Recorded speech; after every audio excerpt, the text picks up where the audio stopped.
Recording in progress.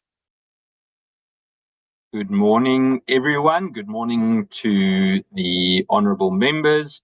Good morning to the team from the ministry, DM Boshielo, DM Matale. Good morning to the team from the private security regulator, SIRA. And welcome to everyone. Just want to give a few seconds to make sure everyone is on the platform. It seems we are good to go. Babalwa, do we have quorum to continue? Good morning, Chair. Yes, we do have a quorum. We can continue. Thank you, Babalwa. Colleagues, I want to begin by asking whether we can move to adopt the agenda.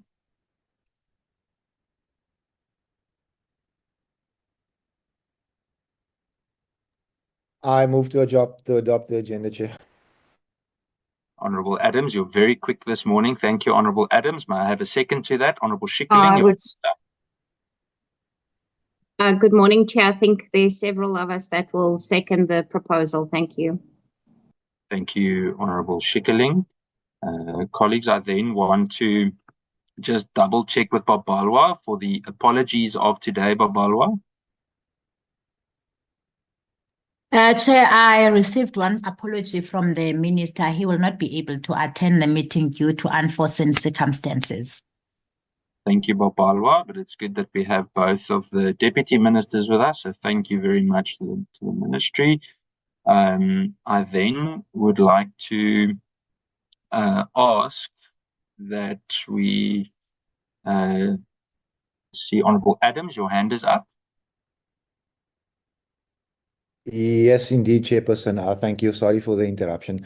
I have to leave at 11 with your permission, Chairperson, just so that you don't see me logging off and thinking that it's rude. I have to go to organised crime today. Thank you so much. No problem. Honourable Adams, thank you for letting me know. As always, I appreciate it. Thank you, Honourable Adams. Then before I start with the opening, because it has relation, Honourable Taibosh. Apologies, Chair. Just wanted to let you know I will be switching to my phone because I'm going to be traveling at 9 o'clock. So not 9 o'clock, sorry, at about 9:30. But I will be present in the meeting, but it'll just be on the phone. Thank you. Thank you, Honourable Taibosh. I was just about to say, if it's 9 o'clock, you're going to be late. So no, that's 100%, no problem.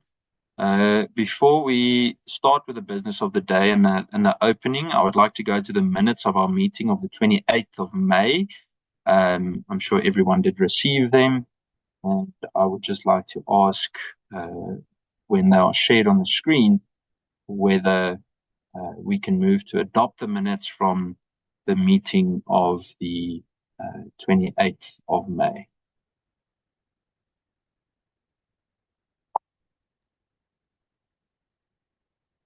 Honourable Taibosh. I move to adopt the minutes, Chair. Thank you, Honourable Taibosh. Honourable Schikkeling. Thank you, Chair. I move to second that. Thank you. Thank you, Honourable Schikkeling. We then move to adopt the minutes from the 28th of May. Colleagues, I'm then going to immediately kick us off with the business of the day, and I will also give an opportunity after my opening remarks to DM Boshielo and DM Matale if they would like to start with any introductory remarks to the said topic of today. And I would like us to run through just a basic overview of everything before we begin. I believe that the opening remarks include a relevant or strong overview or as an introduction of today's session. I think it might also be good that we start as context after the opening remarks with a presentation by the Auditor General, followed by the presentation by SIRA. Firstly, I would like to again just welcome everyone from the Minister of Police's office, the Auditor General of South Africa, as well as the SIRA Council and the senior management from SIRA.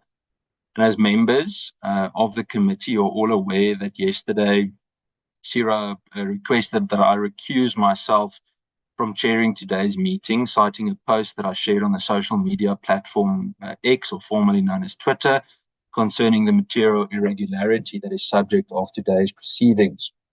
I just want to share that in accordance with Rule 30 of the National Assembly Rules and Clause 6 of Parliament's Code of Ethical Conduct, I wish to make it clear and put it on record that there is no additional interest regarding the matter before the committee today.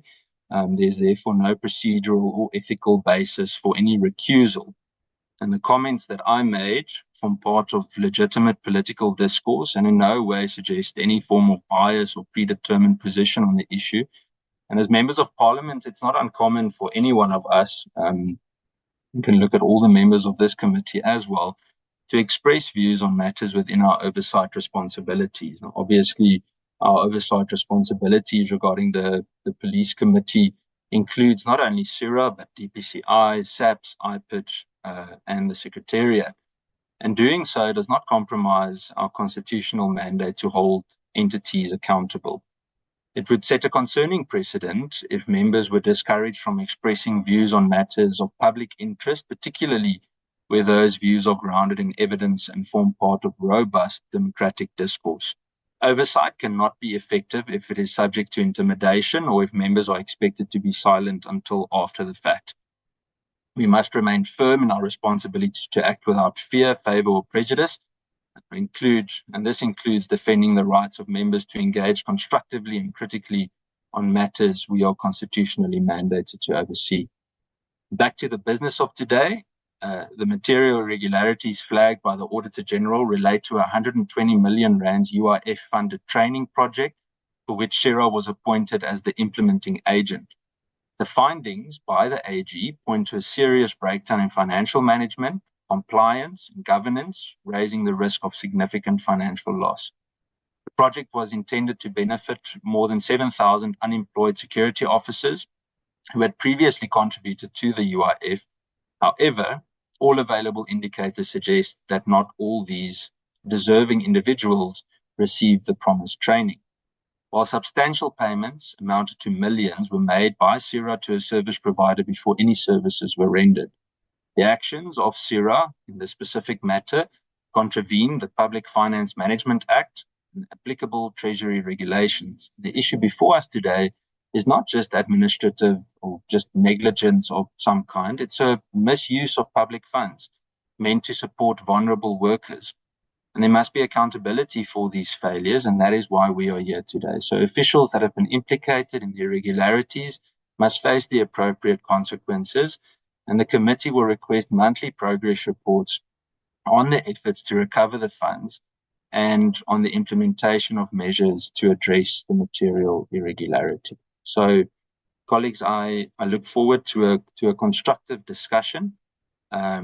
Before we hand over for the first presentation, I would like to ask DM Matale or DM Bushielo if they would like to make any introductory remarks before we begin. DM Matale. Yeah, morning, Chair, and members of the committee. DM Bushielo, the executive of SIRA that is part of the team, and your administrative staff. Good morning to you. Chair, we have always maintained that as a ministry and the entities that we lead, we have appreciated the cordiality within which we have been interacting with yourself as the chair and members of your committee. It has never reached a stage where, as a ministry, we or our entities we have come to a determination that we are uncomfortable or we have issues with how you have conducted yourself together with your team. We are not in any way saying that concerns that people have or members within our entities have, they should not raise them. They should raise them. But we believe that the manner in which we have been interacting, it will be appropriate that when we pick up issues that we are not comfortable with, we should approach your office or whoever we think we need to interact with, referring to members of the committee, to interface with them. We can only escalate if we don't find joy, and we strongly believe that we have not reached that stage. We are aware that you have received a correspondence from ourselves and also referred to the speaker around the issue of recusal. We feel that we should not have arrived at that determination, and therefore the correspondence that you have received, we have discussed that and have come to the conclusion that you should not have received it, and therefore we should not treat it as a correspondence that you have received. But of course we know that you have received it, but I don't think it must form a subject that will make us not to do what we are supposed to do. We will at all times come to the committee and respond to whatever question you put before us. However difficult the question might be, we will respond. And we have demonstrated on several occasions that there is no question that we are uncomfortable with which members raise with us. Last we had an interaction between yourself and I think it's Honorable Adams asked a very difficult question. And some of us, our team, when they responded, they were saying, no, but you can't ask. Why are you not asking us about this and that question? You keep on asking this one. And we had to come in to say, no, members have the right to ask us any question. Uncomfortable as it might be, our responsibility is to respond. Like today, we are here before you, Chair, to respond to observations by the Auditor General on the subject matter which is before us and how we are handling this matter. The presentation that we have prepared is a presentation that talks to the issues that you have raised and which are as a result of what the Auditor General has flagged. And you have a responsibility with your team to make follow-ups with what the Auditor General has raised to ensure that we respond and address the concerns. We have a responsibility to the country and to our people to ensure that governance is maintained, and we are committed in that regard, Chair. We are here to make that presentation.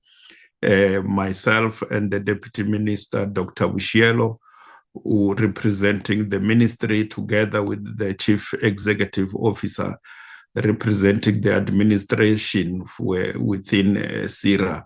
As you have indicated that the minister has apologized because of other commitment, but I believe we have a capable team to respond to the issues before us. With that being said, Chair, we appreciate this moment that you have given us, and I will request through you that we allow the Executive Director to lead the team, Mr. Chauke, in presentation. I know that I'm waving DM Bushielo. She might want to make a comment as we ask the CEO to ready himself Dr. Bushielo, if you have a further comment to make, you are welcome to do so. Thank you very much, dear Matali, and good morning to the chairperson and all members of the committee and our management from SIRA. I think I'm just touching on what dear Matali was said. We always had a very cordial and good relationship with the committee, especially the chairperson, and we have never felt that we are being attacked or any other thing. It is our responsibility to come here and be accountable for all the actions that have been raised by any of the committee members. Yes, sometimes we fall, but we are able to hold us and then we continue. So I think, Chairperson, you still owe me a tea again. And then I think we're going to have a very, very good meeting. And we are here to account as we should. Thank you very much, dear Matala. Thank you, dear Bushielo. Thank you, dear Matale, as well. Dear Bushielo, I will certainly arrange the tea. Before we begin with the presentation, I see the hand of Reverend Meshwe is up. Reverend Meshwe.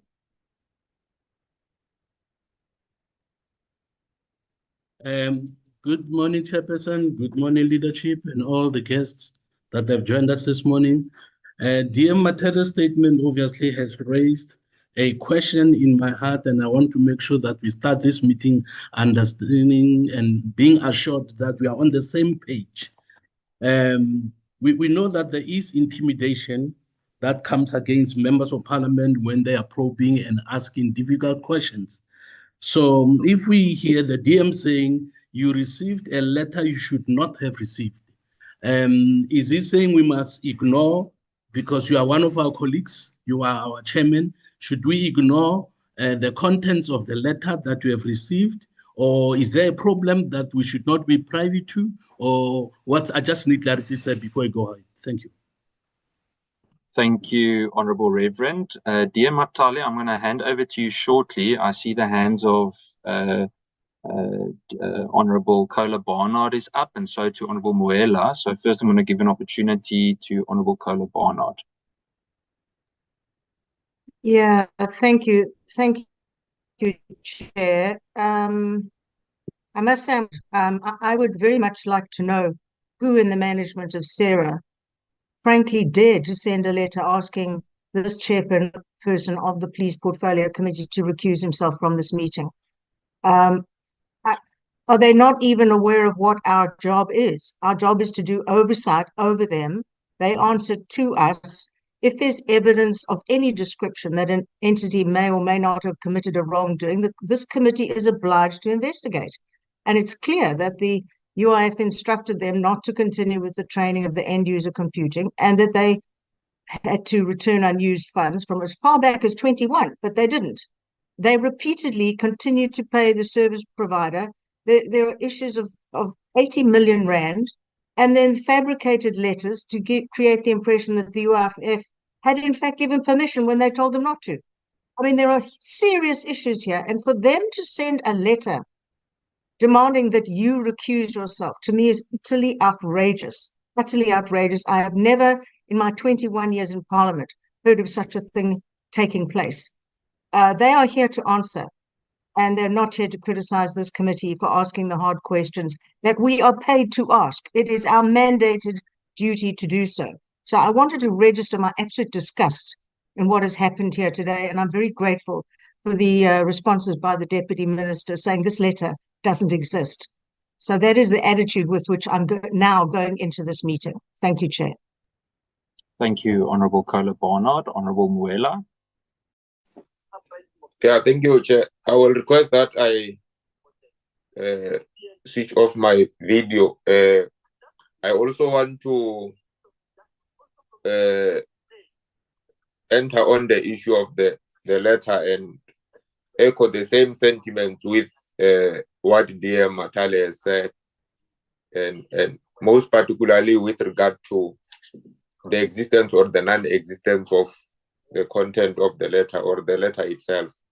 I think you are presiding over this portfolio committee as the chairperson, and it is upon this portfolio committee which must determine if you must preside or not. So I don't think we should be entertaining the issue of the letter in this moment. We just have to note, and what we want from the SIRA is just to come and account. And I believe that we should proceed with the meeting, allow them to make to account and answer any question that will be posed by the portfolio committee members without any of us being intimidated or whatsoever. I think we should proceed with the meeting. The issue of the letter must remain null and void in this particular sense. You are protected as per parliamentary constitutional mandate that governs our public rep responsibilities. I think it should be clear that we are proceeding and we just need to play oversight on each and every entity that reports to Parliament. So I just want to echo the same sentiments that let's proceed with the meeting, and the issue of the letter must be treated as non-existent, and we proceed with today's meeting, and the board must come and account to the portfolio committee, and we'll have interaction with regard to the content of the presentation that will be given. Thank you very much. That was my submission. Thank you kindly, Honorable Muela, for your submission. Honorable Adams. Thank you, Chair. I'm largely covered by my colleagues. I just want to ask almost if people understand the purpose of this committee, because Chair, we disagree often as a committee, and by its very nature, sorry about that, that's my bird at the back. That by the very nature of politics, that is what we do. We disagree, and SIRA is free to disagree with us, and free to take any action to court. I mean that's everybody's right. However, to ask that the chair recuse himself when from the position where I'm standing, all the chair is doing is his job, then that asks certain questions which I'm not going to ask at this stage because we don't want to be making any accusations. But we understand, Chair, and we own the fact that this committee may not be perfect. I mean, I certainly would admit that. But what we're trying to do here is in the interest of the country.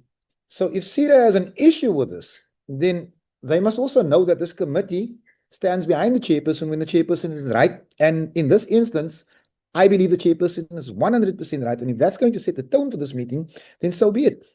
I want to add to that, Chair, that I disagree with the previous person on the mic, on the platform, and that I don't think we should just move on. I think the issue of the letter must be addressed, because this type of thing sends a message that the stewardship of the chair and the legitimacy of the committee can be questioned when everything's become uncomfortable. So I think this must be handled. Thank you, Chair. Thank you, Honorable Adams. Much appreciated. Colleagues, we're almost going to start. I just want to give the last opportunity to Honorable Schikkerling, and then I've noted two more hands. Honorable Schikkerling. Thank you, Chair. Chair, I actually think it's quite comical, actually, that SIRA wrote the letter, because I just want to know where they get the mandate from to actually try and get you to recuse yourself, Chair. We've been elected by members of the country. We've been elected by citizens of South Africa that want to know what is going on. They've elected us to ask hard questions. They've elected us to come and do a job. And it is nobody's place except for this committee to decide whether you will be the chair of our committee or not.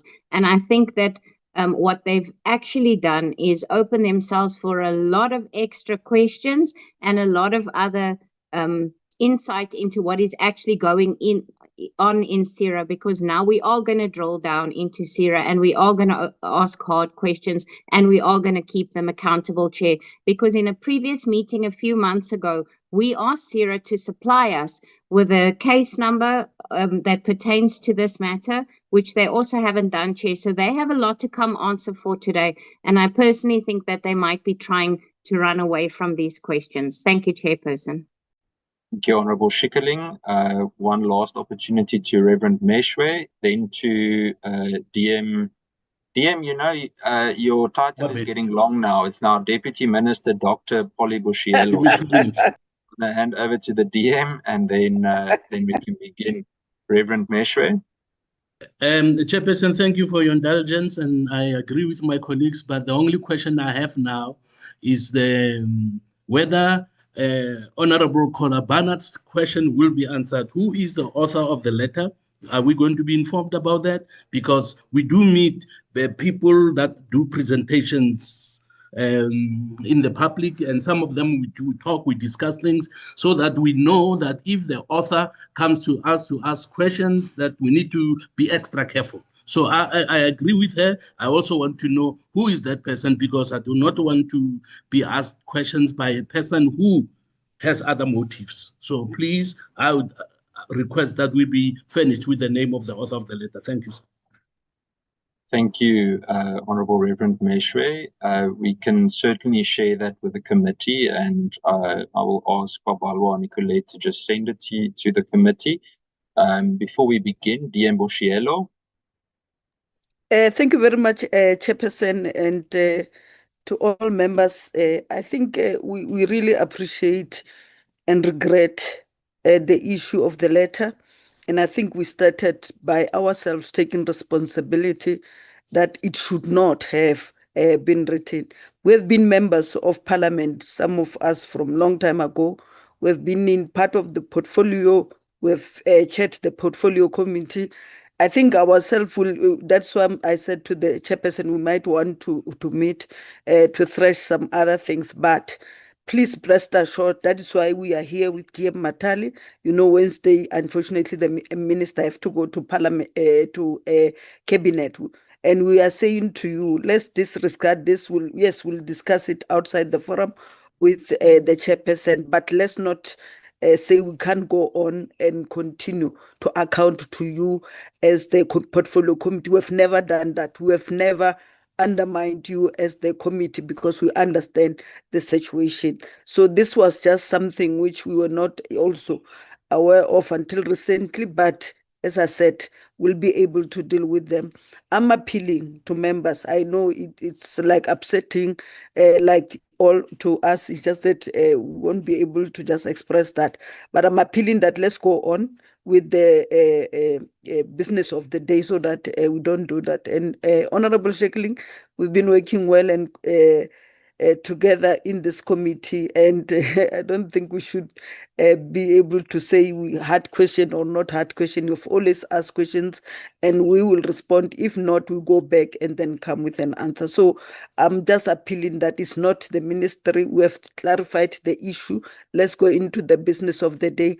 Other issues, give us an opportunity to deal with them with the chairperson. Thank you very much, Chairperson. Thank you very much, DM Bushielo.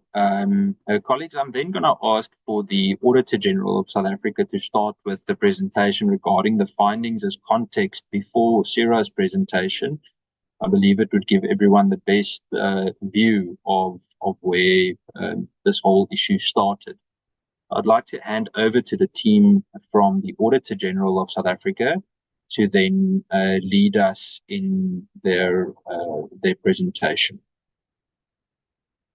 I believe it is Ms. Mhlongo that is, there we go. Thank you so much, Honorable Chair. Can you please confirm if I am audible? You may continue. I'm going to hand over to you, and we are in your hands. We will allow you about 30 minutes for the presentation.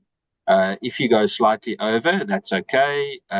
We have enough time today. I just want to make sure that we don't lose track of time. So please go for it. If you see you are going over time, just say so, and we will make the necessary arrangements. Please go. Thank you so much, Honorable Chair. Good morning, Honorable Chair and honorable members. We also want to greet the DMs that are on the call and the rest of the colleagues. My name, as a way of introduction, my name is Tabirum Sisinyani. I'm the business unit leader that is responsible for the audit of the PSIRA, amongst other audits. So I'm responsible for the police portfolios, which also include PSIRA, amongst other portfolios under my leadership. I am not alone this morning. I am with Ms. Neliswe Mhlongo, who's showing her face. She's the Deputy Business Unit Leader, also responsible and supporting me in the police portfolio, including PSIRA. She is also supported by Mrs. Mushiani Tulari, who is the Senior Manager responsible for the police portfolio, including the PSIRA. And I do know that we do have Mr. Songezo on the call, who's our liaison manager based in the Cape Town office. So I would ask Nelisiwe to quickly share the presentation while we start. So the presentation, when we look at the request that we received from the committee, it is covering two areas. The one area that's covering is around the qualification and taking, and as well as the area that relates to the material irregularity. So we will cover those two areas. When you look at it, I don't think we'll take 30 minutes, but you never know, honorable chair members, but we'll try our best to not take a lot of time. So on my side, I'll just start with the opening remarks around the, please go to the, Nelly, please go to the section of the, yes, thank you. We will start our opening remarks around our mission, our vision, which in all our presentation, honorable chair members and the rest of the colleagues on the call, we always highlight this important mission in all our presentation. However, what we've done, and we've also this time around elevated the fact that from our side, we really are advocating for an effective culture within the public sector. What we believe the effective culture looks like, it is one that is characterized first by performance. And performance really looks at the fact that any entity has been given a mandate, and through that mandate that they have, they then go ahead and prepare specific documents, indicators and targets in the annual performance plan and annual performance report. So therefore, we really believe that from a performance point of view, that entity that has an effective culture, it's one that is able to deliver and meet those indicators and targets that they've included in the documents, and therefore it then also allow it to also be financially sustainable and avoiding any harm to the public and also the public institution itself. So we also believe that there is an entity or a department that is also characterized by accountability. And this is about being responsive to the public or the oversight bodies or any stakeholders through reporting and providing answers and mandated responsibilities, fulfilled and action plans that they've taken. I think the conversation earlier that we've heard does talk to accountability, that in instances where this entity is called either by the public oversight or any other stakeholders, that are then accountable and they're able to present any of the issues on the table that they're requested to present. We also believe that it is characterized by transparency.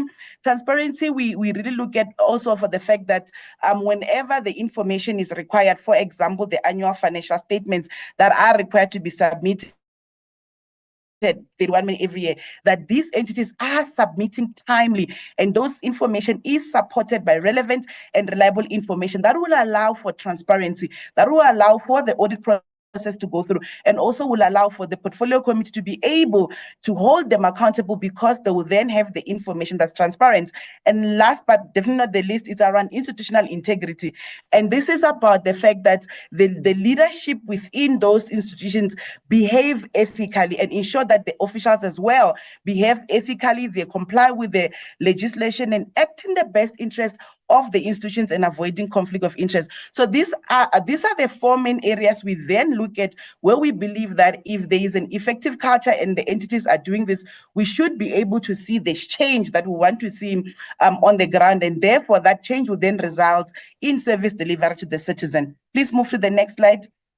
One of the slides that we also then talk to is the accountability ecosystem. And we're very clear in all our presentation that for us to be able to see a change within our country, everybody who has a role to play need to ensure that they are doing their part. And in all our presentation, we elevate the fact that it starts with the officials on the ground. It starts with the officials that have been tasked with the day-to-day responsibilities of ensuring that they achieve what they've been allocated to.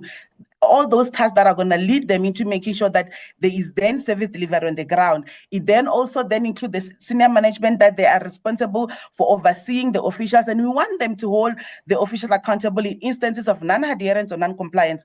It then moves to the accounting office and accounting authority that are supported by internal audit and audit committee. You'd see towards the call of action, we are also calling into action to say we really want to see the internal audit and the audit committee also really playing their role in making sure that they are holding or they're supporting the accounting authority to ensure that we see a change within the environment. We also include the executive authority that also have an oversight responsibility. I'm glad that the earlier conversation was also elevating their responsibility.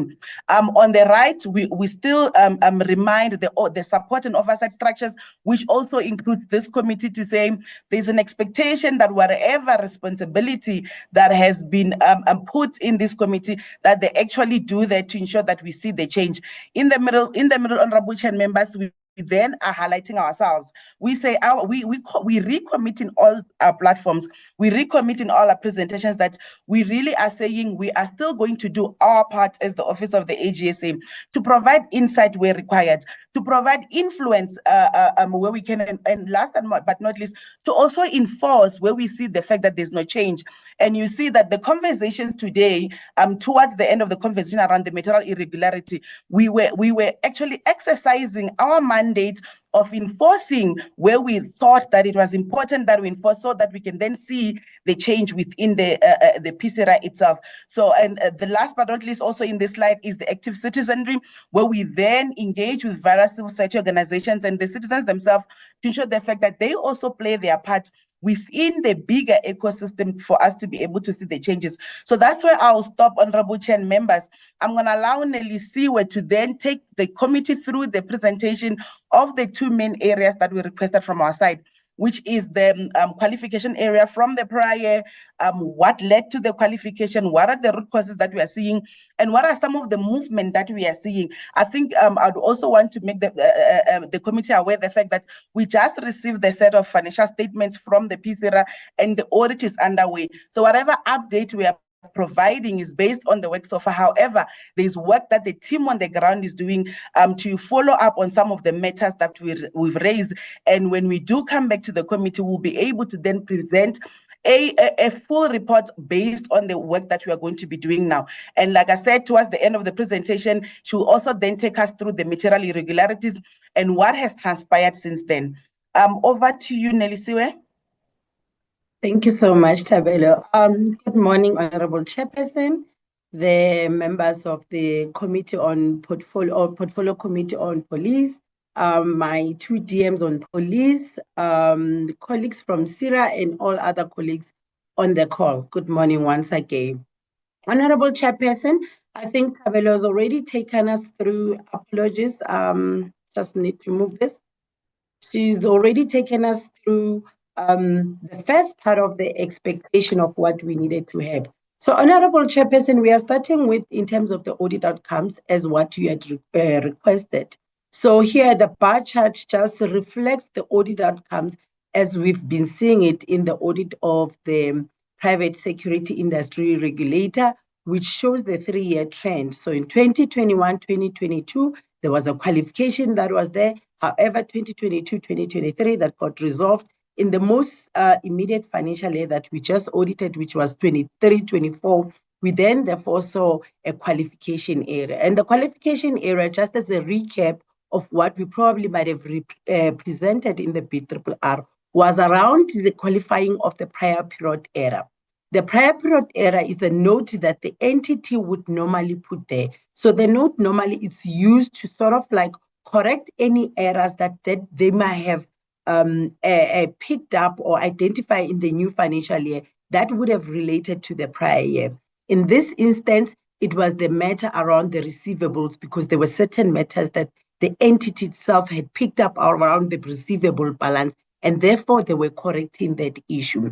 But the main content of what had caused what was sitting in the error is the fact that the auditee or PSIRA at that particular time had been using a previous system, which was called what we see on the screen, and therefore had as well now migrated to a new system. So now with the migrating of the two systems, the entity was trying to correct some of the balances that they were seeing. But however, it resulted in some errors that they were disclosing in them. So we could not find appropriate evidence at that particular time that was supporting what the entity was trying to correct in the balance. And another thing that we also picked up was the reliance that was there by the entity in terms of the customer database that was kept by the old system. That also contributed to the issues that we picked up. The second area that we identify is around the cash flow statement. This one is mainly around the fact that there were no adequate reviews in terms of the financial statement, because as and when the financial statement, the cash flow statement was being prepared, there were errors that were picked up there. So even with that opportunity that management was given to actually correct the errors, but they still could not correct the errors. So those were the key things and what was sitting there. So as part of normally the audit process, and would normally when we, as part of the action plans and as part of as well trying to assist to resolve prior year findings, would come in early and audit whatever was qualified or those problematic areas as part of our interim audit. And in this instance as well, we've done the same thing. Management committed to certain actions that they were going to implement. We did go look at the balance. But however, at the time and based on the findings we've given to management, and we've also presented in the Audit and Risk Committee on the 26th of May, we actually still found that the balance as is disclosed in the prior period error did not agree with the supporting schedules that were given. So there'll be a schedule that details or lists what were those transactions that are supporting the balance. So we still found differences. And more so, the supporting schedules that were also supporting that still had some inaccurate and to a certain extent, some incomplete information. But that is information or findings that have been issued to management, which management had also committed to actually addressing the issue. And one of the key actions that they meant to do in terms of preparing for this was also putting together an audit readiness team that was going to assist with the reviews and the preparation of the financial statements. Like Thapelo has already said, we received the financial statements on the 31st of March, and the team is still in progress in terms of assessing this. So we will have a full picture on if management have been able to resolve this area when we conclude the audit around 31 of July in the current year. Chairperson, if I'd like to move on, and I'd like to move on to the next area or the second area that you have requested us to talk to, which is the material irregularity.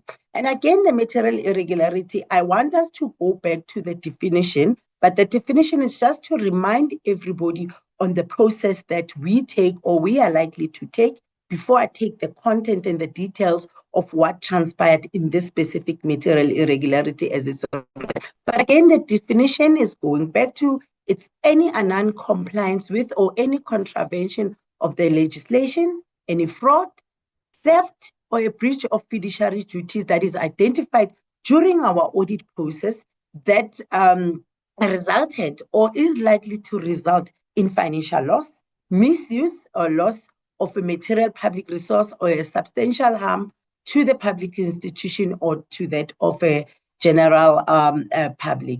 Chairperson, the process as we have it, upon or immediately when we identify the material irregularity, what we would normally do is issue a notification. And the notification is either issued to the accounting officer or the accounting authority.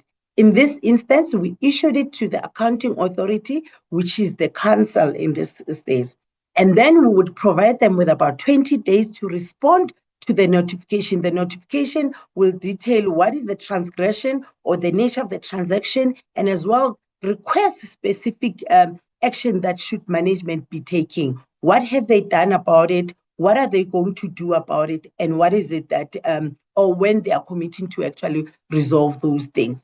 And upon us sending that, after 20 days, the accounting authority has a responsibility to respond back to us, responding to the material irregularity and what has been done in that instance, or what they're planning to do in that particular time. So in this instance, the accounting authority would have been putting actions on what they are going to do going forward. And then we at that particular time would put a conclusion if the actions that are being taken, we consider them appropriate or they're not appropriate. So if they're appropriate, we continue the process of identifying and seeing how the MI can be resolved.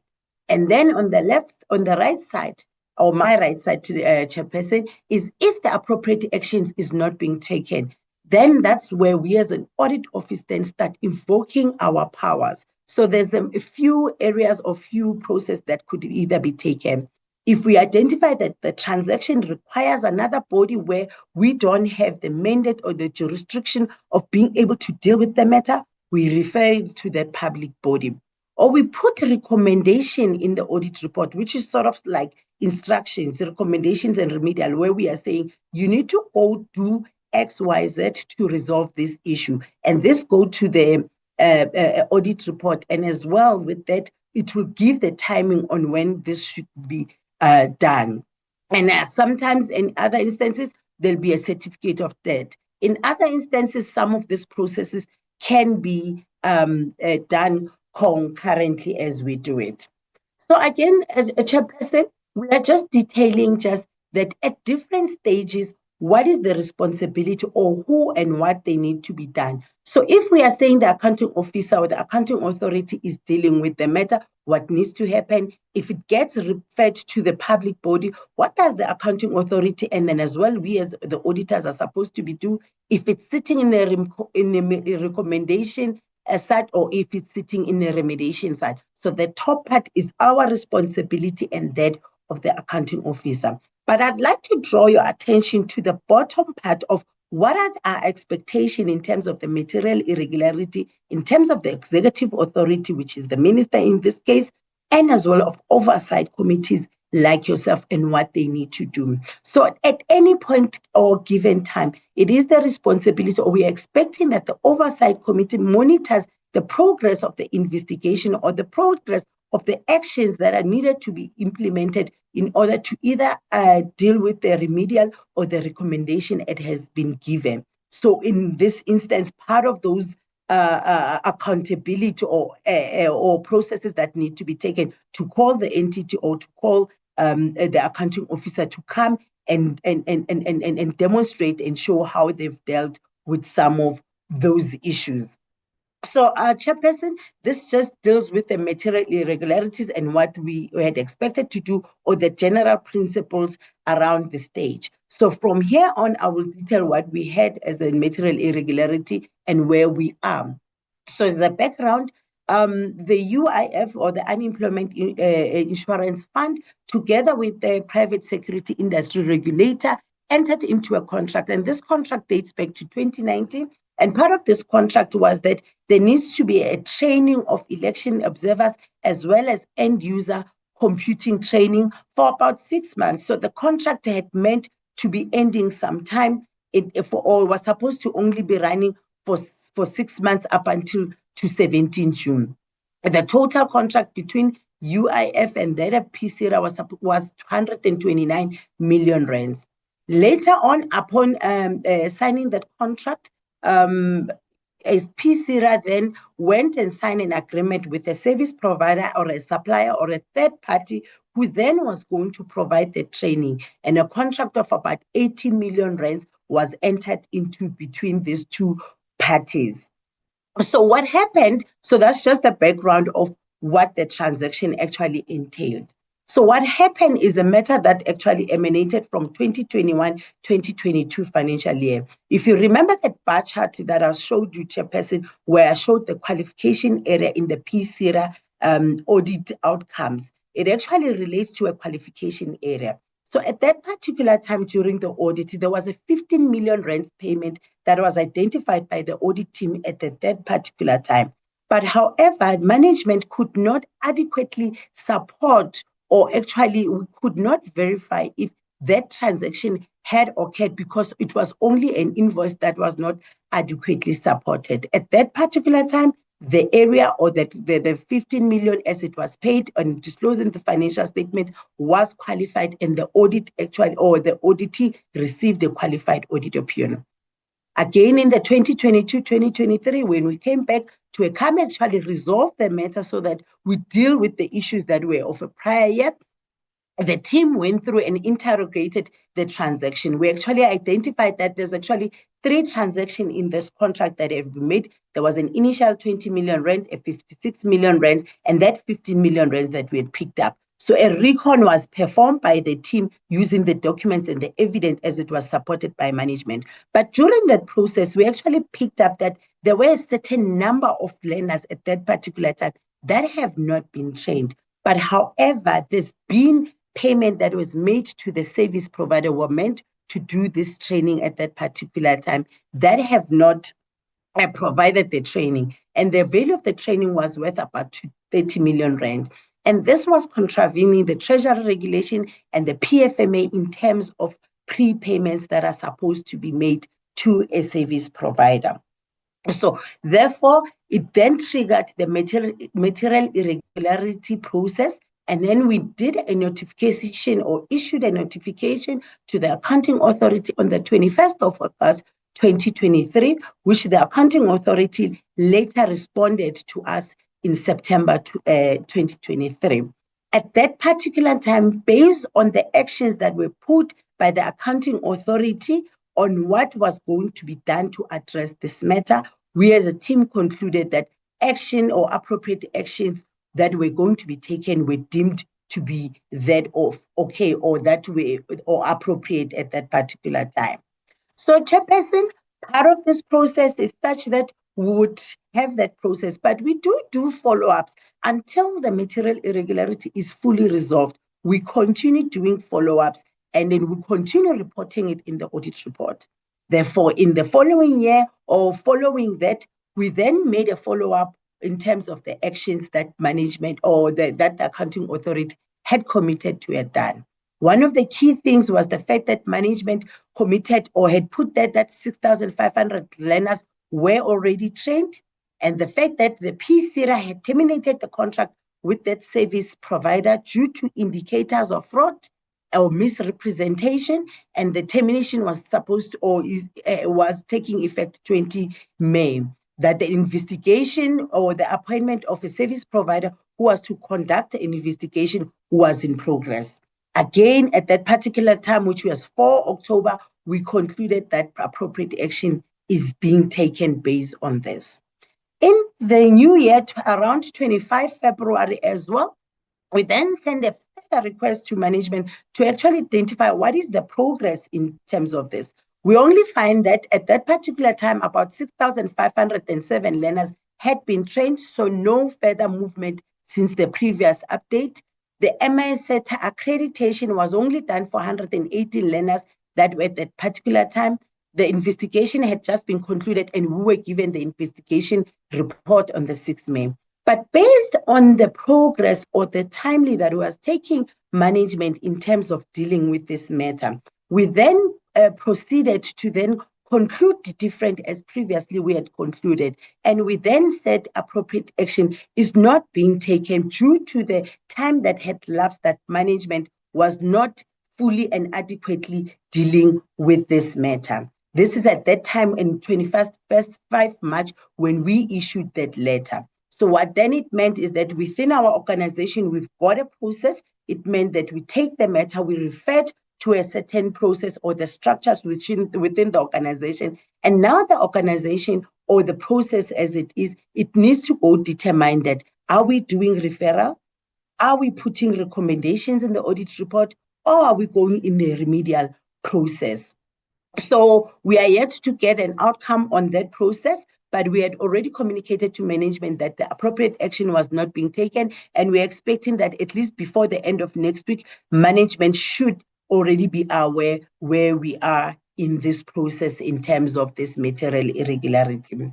So, Chairperson, that concludes just the details of what has happened in terms of the MI and where we are in terms of the MI. And we are hoping when we conclude the audit, we'll have a fuller picture on to say what has or what was the way forward after the other structures. But Chairperson Tabelo spoke about the call to action, and I want to come back to this area because the call to action is directly linked to every stakeholder of the accountability ecosystems responsibilities, whether we are seeing it in terms of the PFMA. And the first part, we are just talking to the accounting authority or the council to say there's an investigation report in terms of the material irregularities that has come. It is the accounting authority's responsibility to therefore those individuals that have been identified in the investigation, they're actually held accountable or action is taken against those people. But further on, due to their responsibility in terms of the financial statements, it is also critical that there's improvement in the internal controls of the financial reporting to address those issues that we identify in the financial statements. Again, we move on and activate the accountability ecosystem in terms of our audit committees to then say the audit committee in terms of the treasury regulation, they need to go make sure or review the adequacy and the reliability as well as the accuracy of the financial information that has been provided to management or users of such information like ourselves. And then as well, the entity's compliance with legal regularity provision, including how the process or the remediation and actions of the actions to address this MI or other MIs in the system are being taken. And lastly, it is that of the executive authority and the portfolio committee to say you must insist on timely and credible. I think Tabelo spoke about the culture or the party, as we call it, of to say in terms of transparency. It is important that you should insist on the timely and credible reporting and accountability and continue to play your oversight role with greater impact, including the transactions as we are seeing it as I'm presented. Chairperson, I'd like to conclude there. I hope I did stick to my 30 minutes, but I think we are still within the 30 minutes. Thank you. We can take questions. Just know, Chairperson, I have brought my engagement manager, Mushian is on the call, and then one of her team members. That's in case there's other things we are unable to. So if somebody on the call comes and respond to your question, don't be alarmed. It is part of our team. Thank you, Chairperson. Thank you very much. Thank you for the detailed presentation. You are well within your 30 minutes. So I would have allowed if you wanted to say the last slide slowly. We have more than enough time. Thank you very much for the detailed presentation. I'm going to hand over to the CEO of SIRA, Mr. Sam Chalke, to head up the presentation or lead the delegation of SIRA for their presentation, after which we can then engage with the committee regarding questions. I think it would be slightly fragmented if we were to do questions now and again later. I think this was good for context before the SIRA presentation. So Mr. Chalke, I hand over to you and the team for your presentation. Thank you. Thank you, Chairperson. Good morning to the Chair and honorable members. Good morning to the Deputy Ministers, colleagues from the AGS, and thank you once again. The CFO will lead the presentation. I think in our midst, we've got the Chairperson of the Council and other Council members, as well as executives. Thank you.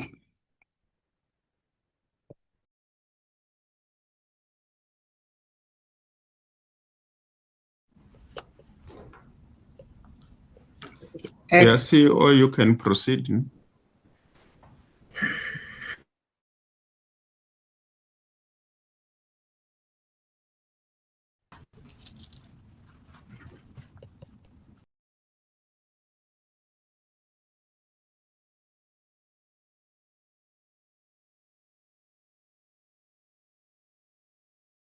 It seems like you are muted, the CEO.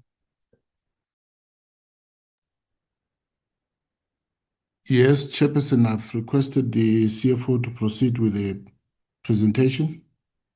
CFO? Thank you. Good morning, Chairperson, Deputy Ministers, and the committee members. The presentation today we have, it's in relation to the material irregularity status report. And can I get a confirmation if it's visible? So how we have prepared our presentation, we just thought we would give an overview of chronological events, key events in relation to the UIF project, but emphasis mostly on the e-computing service provider. And I think the background of the project was also indicated by the AG, which is the same as what has happened. So in 2019, SIRA was given a contract to train 7071 learners. There was multiple services there. There was election observer, there was security, there was e-computing. Those services were supposed to be rendered. So we took that contract, and in May, October, and February, as indicated by the AG, we did an advance payment. And with the analysis, when you look at the advance payment that were done based on the costing of the learners, the amount was, there was still an outstanding amount that was supposed to be trained. We were fully aware of that. But in terms of the accounting reporting, we did not disclose it properly. And when you look at the advance payment that were done subsequent, it also indicate that we were supposed to expend the other one before we moved to the other payment. In March 2023, as indicated by the AG, there was an MI that was raised, and we also agreed that based on the risk of advance payment, because most of the time when there was an advance payment that amounted, that was not expensed to the tune of 30 million, and the likelihood of financial loss and possible loss, and also where we might not recover it from the service provider. Hence, material irregularity finding was raised. And in August 2023, we developed an action plan to address all the deficiencies, ensuring that the prepayment is expensed and all matters. It was not only learners that were problematic. If you look at the SLA that we took on from the funding agreement, the agreements that we had, they were not drafted properly. When we sit and analyze the deliverable that were supposed to be done by the SIRA, and also the deliverable that are expected from us from UIF, there was just the SLA were not drafted adequately at that time, but we implemented the risk management. We looked at how we can fix those issues. We consulted lawyers to assist us to draft the SLAs to rectify when we continue that, so that it's measurable and all the parties are fully aware of what is expected from each other. In September 2023, we submitted a first MI response indicating what we are going to do. As indicated, there's a number of questions that we were asked, and also to demonstrate how have we fixed it, and today at that time to indicate what we have done to date and what are our plans. And I think at that state, as indicated by AG on the previous slide, they were satisfactory as at the initial phase. And then we also continued to work with the service provider, and there was another payment that was made as the numbers were not, it was over the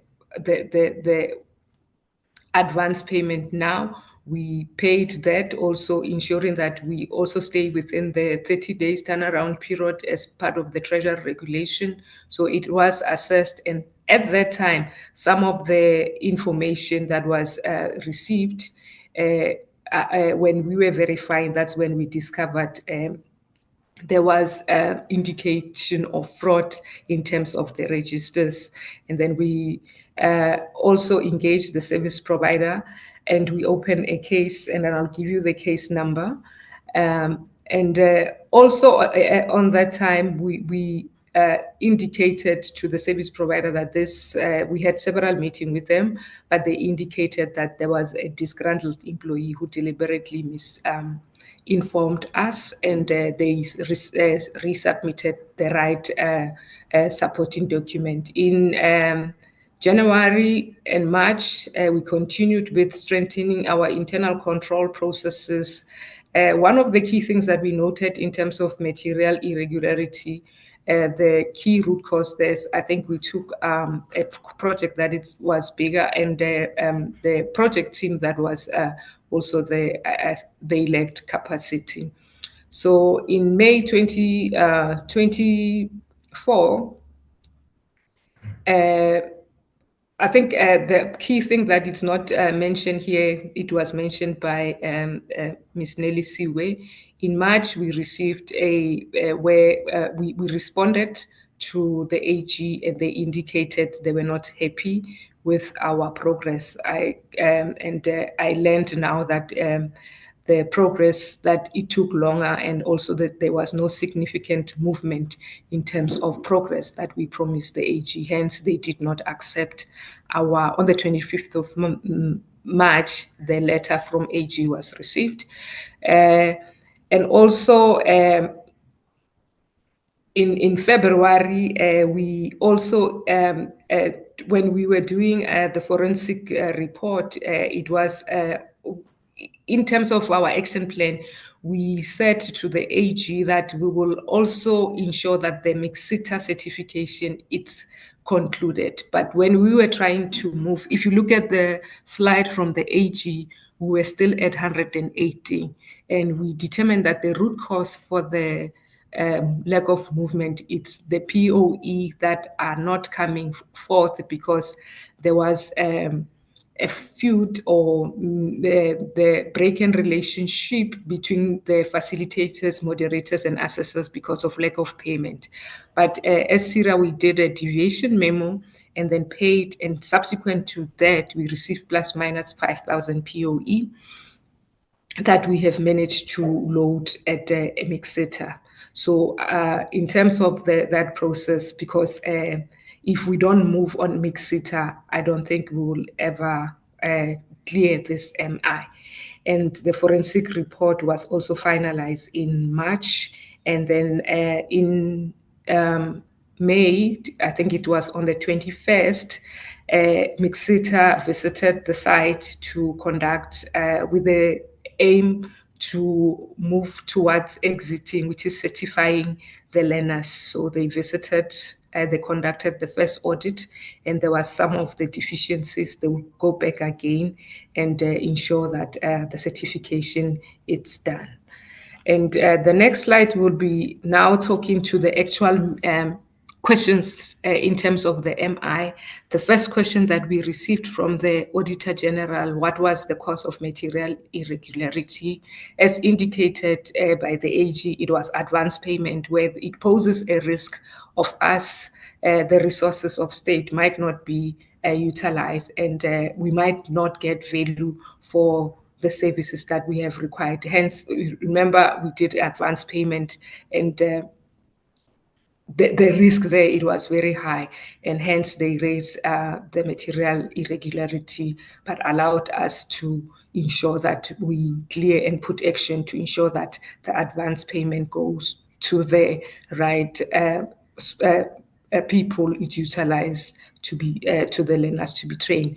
And one of the key things that it's there, that was also flagged that we did not have adequate contract management, as indicated earlier, that you look at the contract, sometimes you'll see in the contract, you have a letter of appointment, you have orders that you must issue with, in terms of SEM process, you would not put such in other. So, but we considered there that our contract oversight was also not adequate.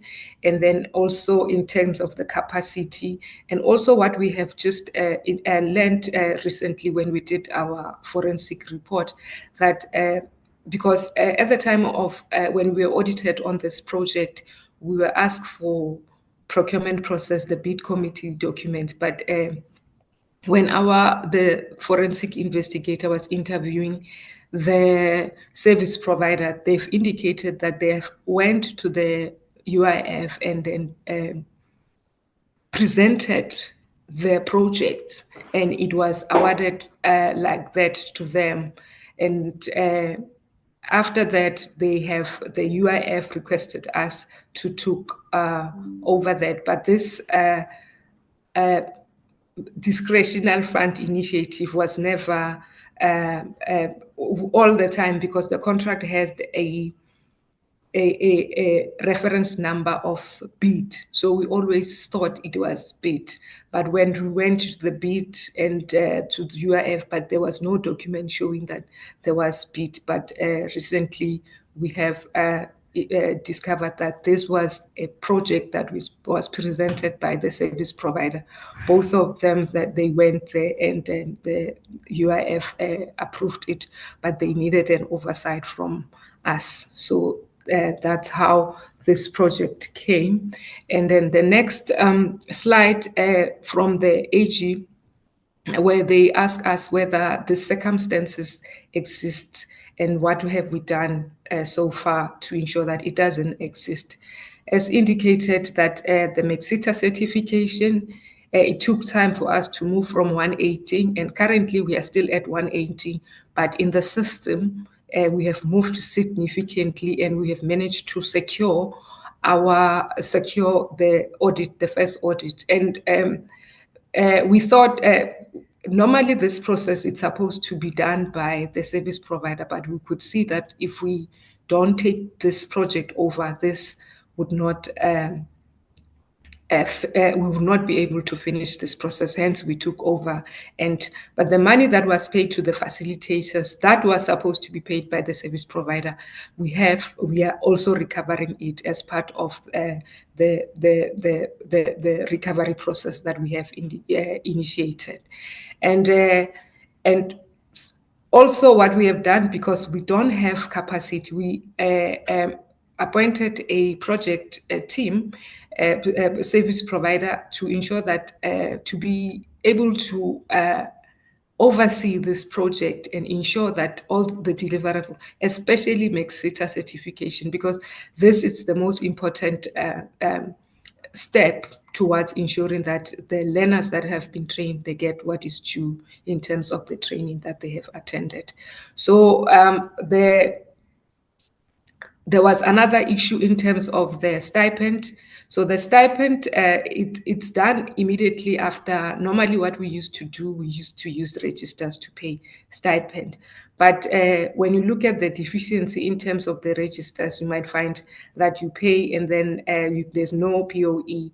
But what we have done recently, and on the last batch of the POE, the last stipend to be paid, we have we want to do a 3-way certification, lack of a better word, where we take the register, the POE, and also we want a person to physically come to the venue that we are paying the thing, so that we can cross-reference the 3 things. Because if you look at the forensic report, those are some of the things that we struggle, that the learner doesn't have a POE. The learner, the number, there's a lot of inconsistency there.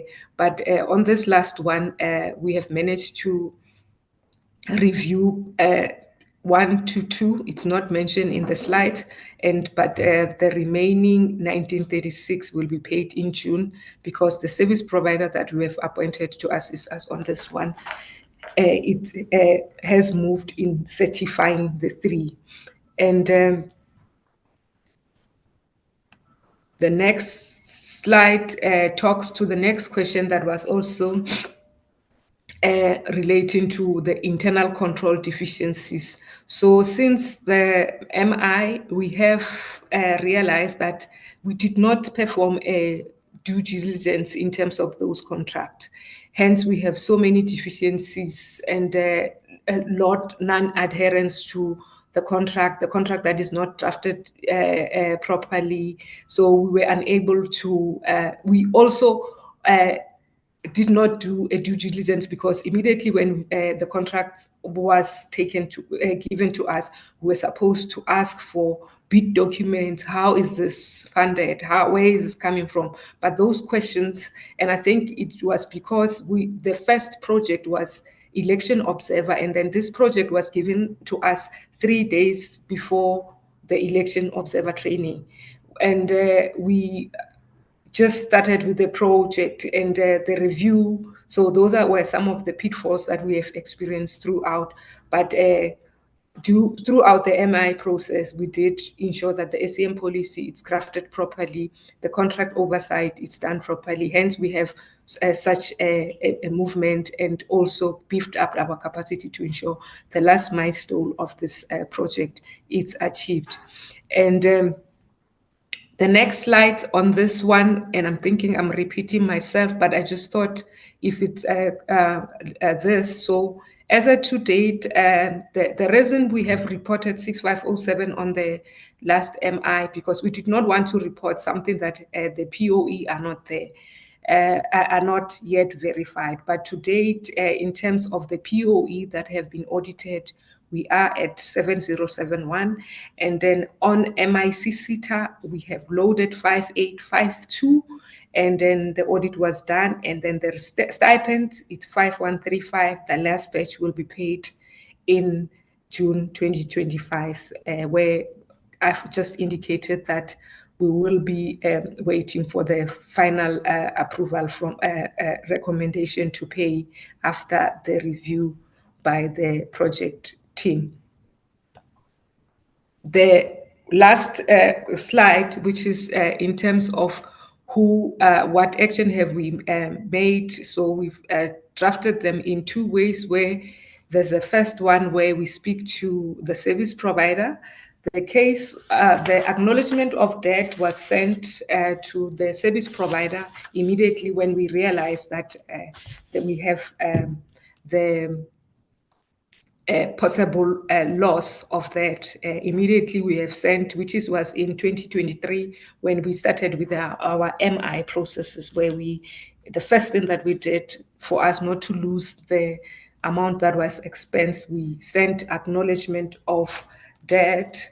And also a case of fraud was opened, which is it was open in the case of fraud was 40/10/2024. The case number that we have opened, and the letter of demand after the forensic confirmed that there was serious lapses.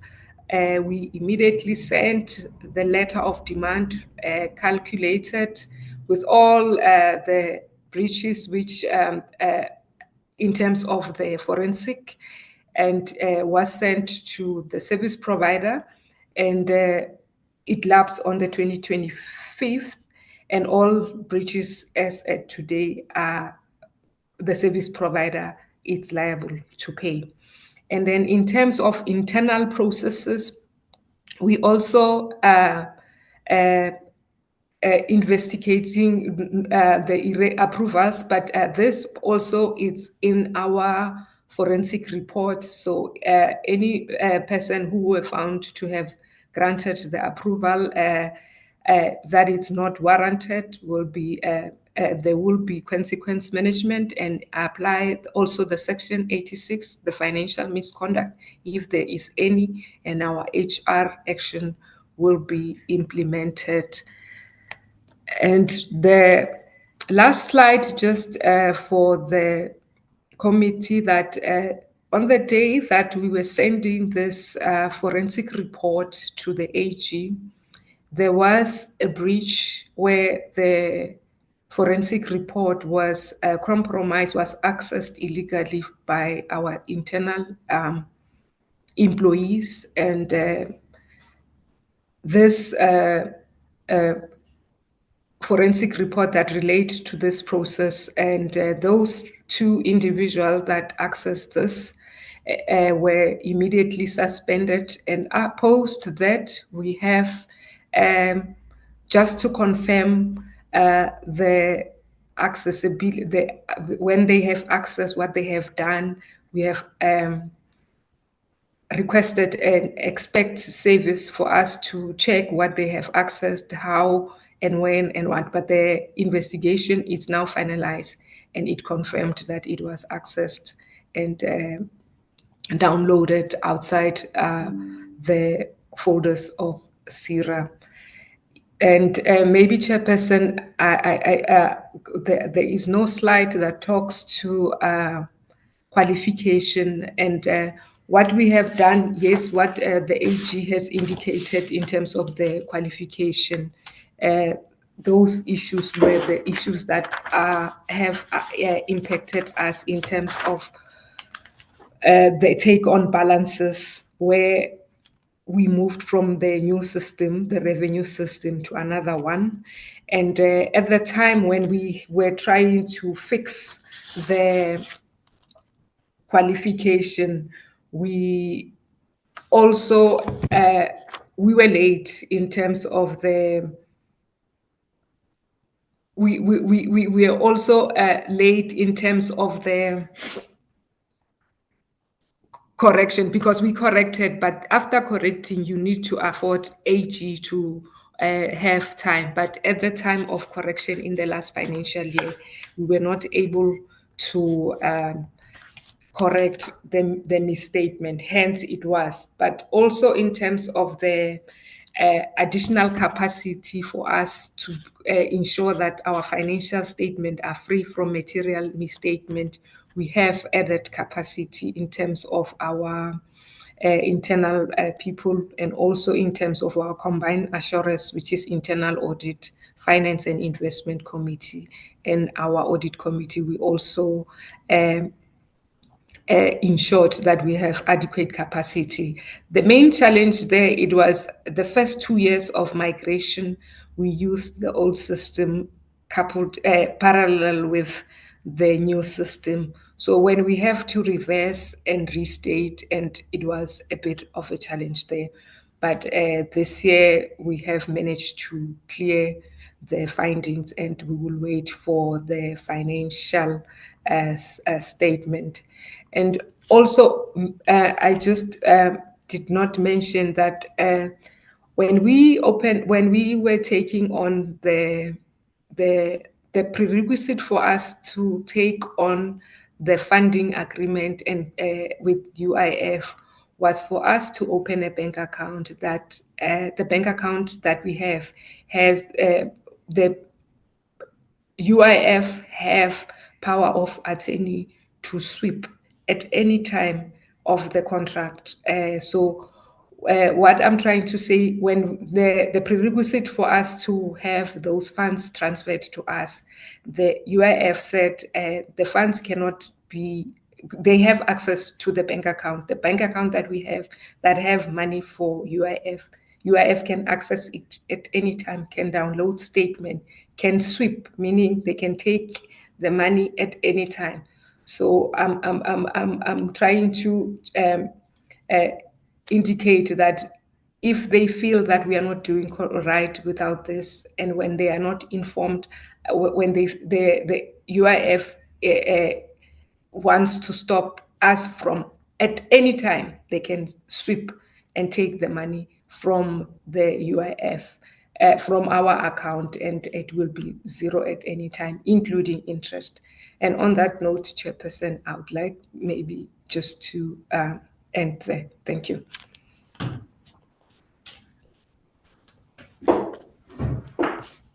Thank you very much for the detailed presentation. Mr. Chauke, would you like to say anything before we start with the questions and answers? Chairperson, I think the CFO has been very comprehensive. We obviously believe that we cannot give every detail in one presentation, so we are ready for questions. And we want to also emphasize that we are available to account on this matter in all the transactions as transparent as possible to this House and to the people of South Africa, like we've always done in the past 15 years. Thank you. Thank you, Mr. Chauke. I've noted a whole list of hands. I am writing them down, and Honourable Kola Barnard, you're welcome to begin. After Honourable Kola Barnard, I've got Honourable Mtetwa, Taibosh, Ghana, Meshwe, Shikeling, Muela. So I have noted. I see Honourable Mokoena as well. I will make the list. We can begin with Honourable Kola Barnard.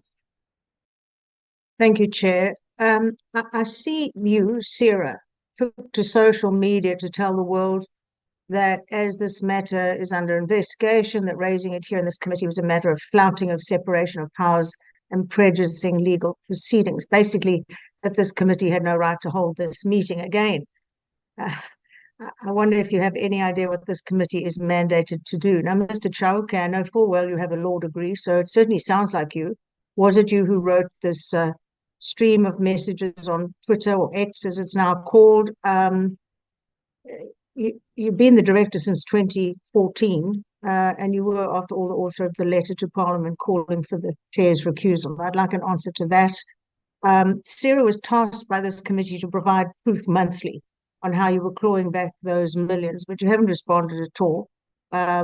Exactly what portion of the 30,182,839 rand and 73 cents flagged as irregular has been recovered or offset through variable services rendered? Again, this committee has the power to ask this, so please give us an answer.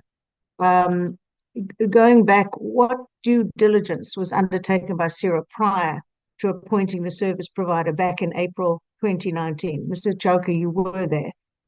Anything? No tender put out? You seem to have been caught by surprise that there was no tender process, and I'm wondering if you know how illegal that is or was. And who authorized the advance payments? Was it Treasury? Was Treasury approval sought as required under Regulation 31.1.2C or not? But either way, who okayed that? And has the forensic investigation identified any misconduct or liability by officials involved in the contract? If so, what about consequence management? And of course, we want, as a committee, you to share a copy of that investigation report with us immediately. And for the Auditor General, 2 questions, please. Did the AGSA engage with MICT-SETA regarding the audit of portfolios of evidence submitted for certification? If so, what were the key findings? And will the Auditor General consider issuing a certificate of debt to hold any council members or officials personally liable should remedial action remain unimplemented? Thank you, Chair. Thank you, Honourable Kola Barnard. Next is Honourable Mtetwa, sorry. Good morning, Chair and the committee, the DAM, SIRA management. Chair, I just want to find out if the auditing with the Auditor General, the auditing of the AG, was it done after the SIRA's own internal audit or external audit, or before? Does SIRA has an internal auditing committee that looks into these errors, because when you speak of errors, financial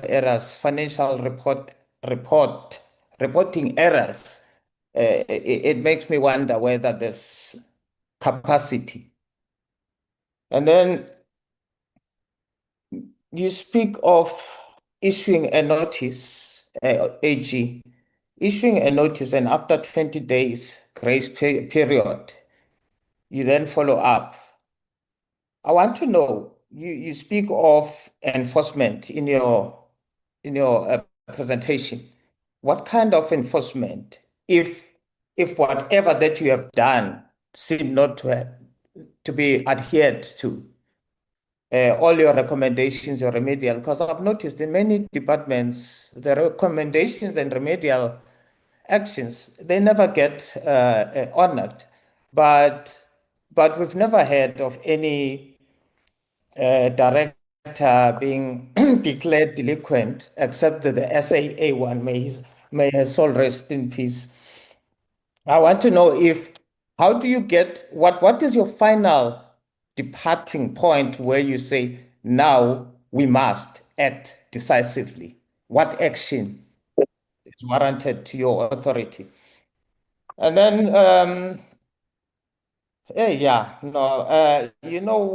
us as EFF, we speak of state capacitation for these reasons, because you can, in the presentation of SIRA, you often hear that we did not do due diligence, we were not aware, we did not realize that the contracts were not properly drafted. Which begs the question, what is the core responsibility of SIRA? How do you end up taking a project with the responsibility that it requires, and you don't have the capacity, but you take, it's like I would come and present myself as a builder in order to get the tender. And when I get the tender, I then go and outsource the services to the real people who are doing the real work. How does that happen? Because as far as I'm concerned, SIRA is an authority to regulate. You're supposed to be concentrating on regulating the industry, making sure that the standards are adhered to. But you find yourself being the regulator and the service provider of another entity. But you are not the real service provider. You are therefore outsourcing. What were the reasons, compelling reasons, for you to take that particular project?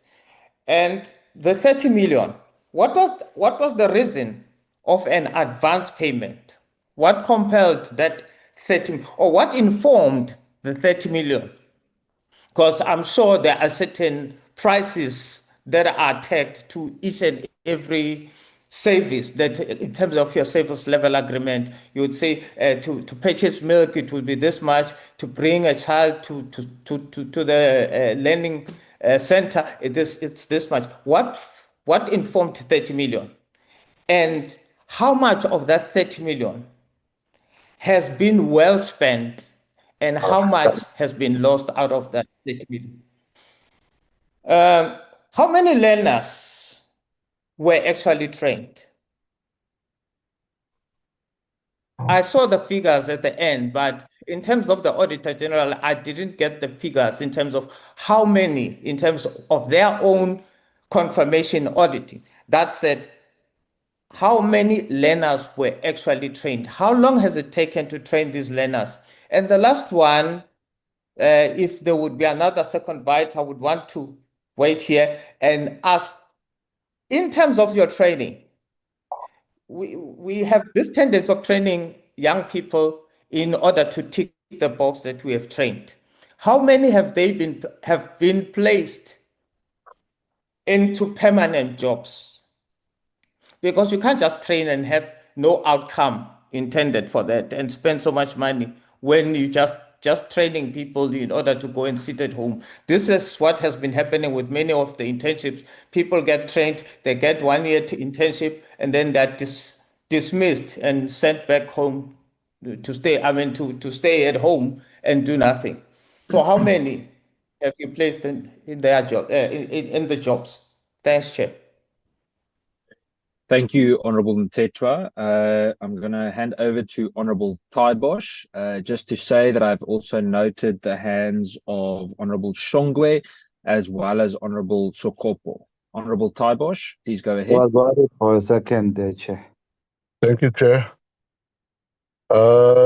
Chair, yeah, just about three or four questions. The first one is obviously there's checks and balances and controls in place when large payments should be made. So the first one is what specific controls were either ignored or let's call them weaknesses allowed such payments to proceed without proper verification. The second question, the forensic investigation, have they identified any misconduct or liability by officials involved in the contract? If so, has consequence management been implemented? Will the council share a copy of the investigation report with the committee? And then the last one is, did the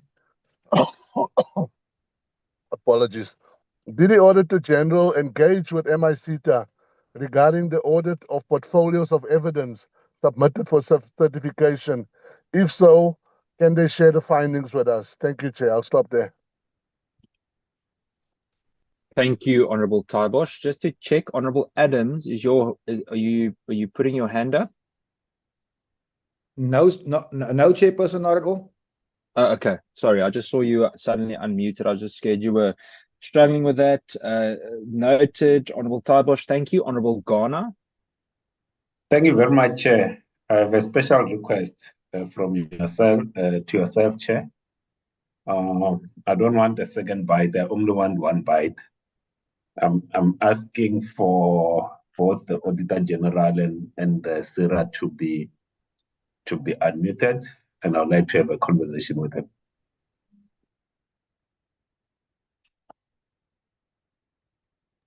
Of course, Honourable Ghana, would you like to?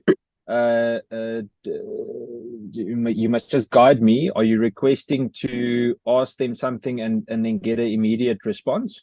Yeah, I'm asking 8 minutes, Chair. Usually you give us 4 minutes and 4 minutes for them to respond to what I've said. All I'm asking is for 8 minutes of their time and your time. I've been watching the time. Everyone has had so far about 7 or 8 minutes. So I'm going to give you 7 or 8 minutes to do exactly that. And I will do the same for all of the honourable members. We do have enough time. May I then ask that in terms of who speaks on behalf of SIRA and on behalf of the AG, unfortunately this is a virtual platform, so it's not as easy as it would be inside Parliament, but to then just avail yourself to engage Honourable Ghana as he asks his questions, and then we're going to come back to the rest of the questions and answers. Honourable Ghana, please go ahead. Thank you very much. I'll use my 8 minutes. Sorry, Honourable Ghana. Honourable Adams, I've noted your hand. Honourable Ghana, please continue. Thank you very much. I'll use my 8 minutes productively. I don't have a preface. Let me go straight to the questions. To check with SIRA, did the entire 129 million been given to the service provider?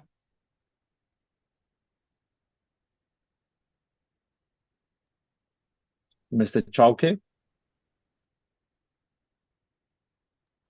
Chairperson, we'll have to go to the figures and look at what has been given. As far as I can recall on the records that we have, the project with regard to the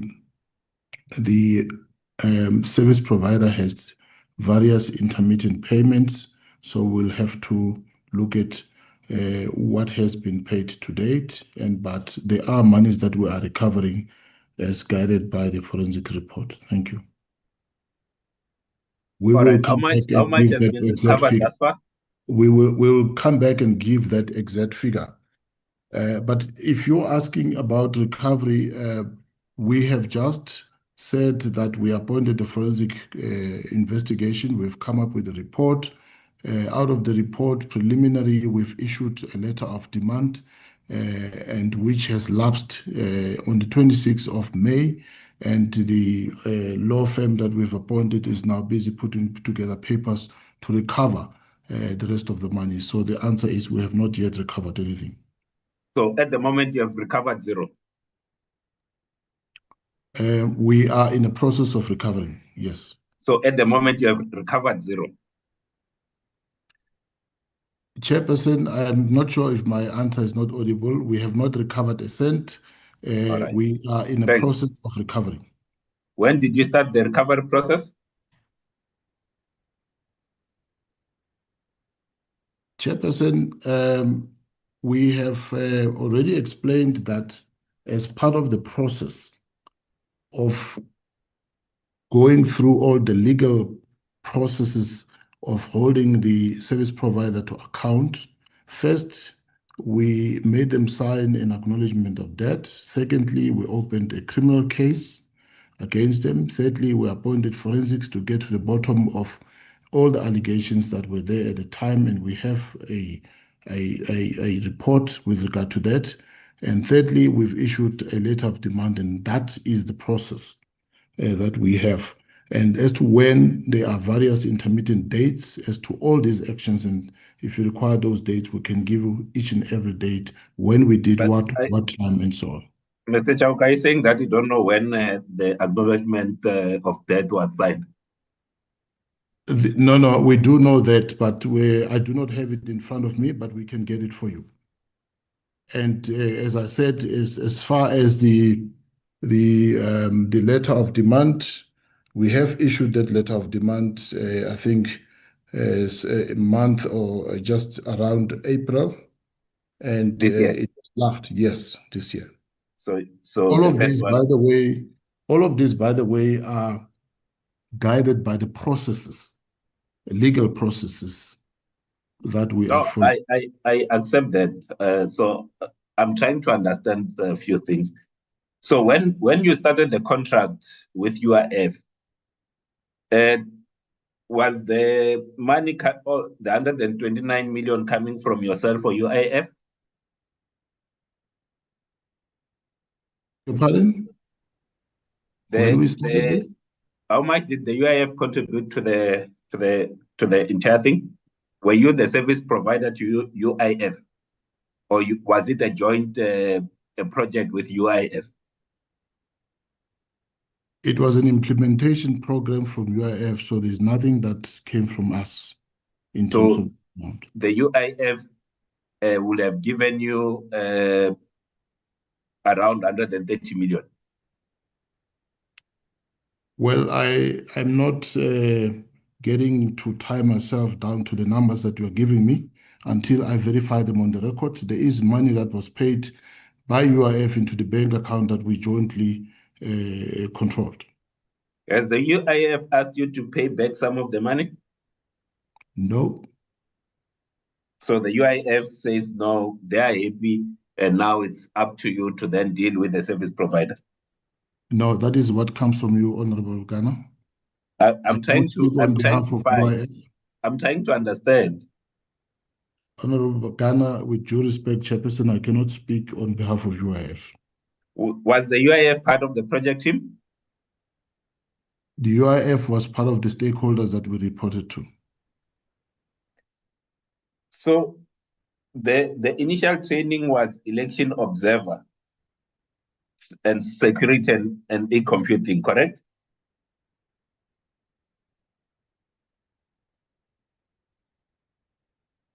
Was that correct? My apologies, I was muted. That is correct. So the first one will have been relating to the elections of 2019. The first training will have related to elections of 2019. That's correct.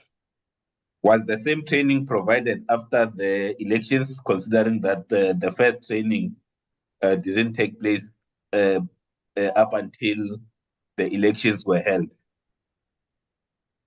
I'm not sure if I understand that question. Was the first training conducted after or before? So the company was paid advance on the 3rd of May of 2 million, according to the AG, and on the 2nd of October, 54 million, according to the AG. As far as you know, was there training that was done between the 3rd of May and the 2nd of October, They should have been 2019? There was training. They should have been training, yes. We can go back to the records. And the people trained, did they become election observers? I've got 2 minutes left. I have no idea. I know that part of them were there. Yes, I remember being part of one of the elections and with the DG as well as with some of the project managers where some of the students were placed. Mm. I'm not sure if all of them were part of that program or not. All right. So this current training that's happening with the MIC SITA, is it the same one that would have been provided in 2019? Is election observation still part of the training? Honorable Ghana, I'm going to allow my colleague to come in because I think that you are conflating two various matters here. So lest I confuse myself and give you the wrong questions and create the wrong impression that I do not know what I'm doing. So I'm going to allow my colleague to correct, where I believe I might have answered something that is not really what is before us. CFO, can you please come in? Thank you, CEO. The election observer was handled by the different service providers. So this is not election observer. Hence, I said there was 3 service provider for security, for e-computing, and also for security, which was our training companies from security. So, and also on part of the AOD, it was issued on the 13/09/2023. All right. So you say there are 3 service providers. Who are they?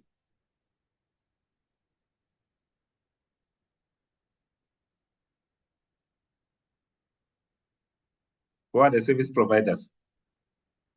The other one was IEC, who was responsible for the training of. Yeah, that yes, I remember there was one. It's not Kunjula, and the security. It's us but not directly to us. It was. We took out a tender to appoint training provider. So for election provider, I would not have a name. Maybe CEO, you can assist there. Yeah, but it was not. Can you please? And this is my last question. How many? So I want to know the number of service providers for this particular issue, Chair. And I rest. This is my last question. Yeah, we will provide that number, Chair, before the end of these proceedings. Yeah. So for this, what we are dealing with now, the number of service providers and their names that were involved, because I was under the impression that there was one service provider, but as it turns out, you then subcontracted other people in the contract that you had from the 129 million from the UIF. If you could just respond in terms of the service providers and how much each of the service providers were paid to date, and how much you have asked. This you can check on your computer, how much insofar as the acknowledgement of debt and recoveries, how much each you have requested from each one of them. Because I was under the impression that we are dealing with one service provider, but as the response that you have given, there's more than one service provider. I will ask for those responses, Chair. I will not come back for the second bite. Thanks for giving me the 8 minutes. And then the last one, I did not get a response. I guess they are checking the computers. Chairperson, much appreciated, Chair. Chairperson, we will give all those responses in writing. Thank you. That's fine, Mr. Chalke. Thank you, Honorable Ghana. We can we refer back to it. I now go to Honorable Reverend Meshwe. Reverend, you are welcome. Thank you, Chairperson. When the Auditor General made their introduction and presentation. They referred to 6,507 learners who were trained. If I remember correctly, it was in 2023. But out of that 6,507 that were trained, only 118 learners were accredited out of all the trained learners. My first question is, why were there more than actually the 6,389 not accredited? 118 out of 6,507, 6,389 were not accredited. What were the reasons for that? And secondly, who was receiving the stipend? Was it the size, the 6,507 learners who were trained? What happened to those who were not accredited? Did they continue, whether they were repeating whatever? We don't know the reasons why. But were they all receiving stipends? And until when? And after the 118 learners were accredited, were they put on the job somewhere? What happened? The difference between them, what happened to them? And with SIRA, I want to know, when did they first notice that fraud was taking place? And what did they do? And obviously, subsequent payments were made, even when it was discovered that fraud was taking place. So I would like to know, why were subsequent payments made when they knew that fraud was taking place? Were they giving the fraudsters time to milk the system or milk government? But why did they allow subsequent payments to be made? And they said that the contract was not properly done, the contract was not good, but they still made payments. Why was there no demand for the contracts to be corrected so that it would hold water if there was a legal challenge? And the advanced payments were requested. Who authorized that advance payment? And what was that payment requested for? What was that payment made for? Can we please get the answers, including the dates? This advance payment was authorized and paid or advanced on this date, and this is what it was meant for. When did the actual training for the money that was paid for begin? Because there are periods of silence where one does not know what was happening. And lastly, when you deal with such large amounts, there are checks and balances that should be in place. There should be monitoring systems that should help to ensure that there is no wastage of the money that is being paid. So I would like to know what kind of checks and balances were put in place before spending such large amounts, and such large amounts being wasted by the service provider. And at what stage did they realize they need to stop payments at all, altogether? stop payments altogether? At what stage did they do that? And are they hoping to recover the money that has been lost? Because they said now they have not recovered a cent. If they think they will recover the money, where does the confidence come from? And if they don't succeed in recovering the money, would they be happy if this committee makes a proposal that the people responsible, not the service provider, but the people who were in charge in SIRA, who allowed the service provider to loot and to steal, should they take personal responsibility and should the money be recouped from them? Would they be happy if we do that? If not, what are they going to do to ensure that the service provider pays back what they have stolen? Thank you, Chairperson. Thank you, Honorable Reverend Meshwe. I then hand over to Honorable Schikkeling. Thank you, Chair. Apologies for not putting my camera on. Kimberley hasn't had water since last week, Thursday, and now we seem to have no electricity either. So we really are sitting in the dark ages here.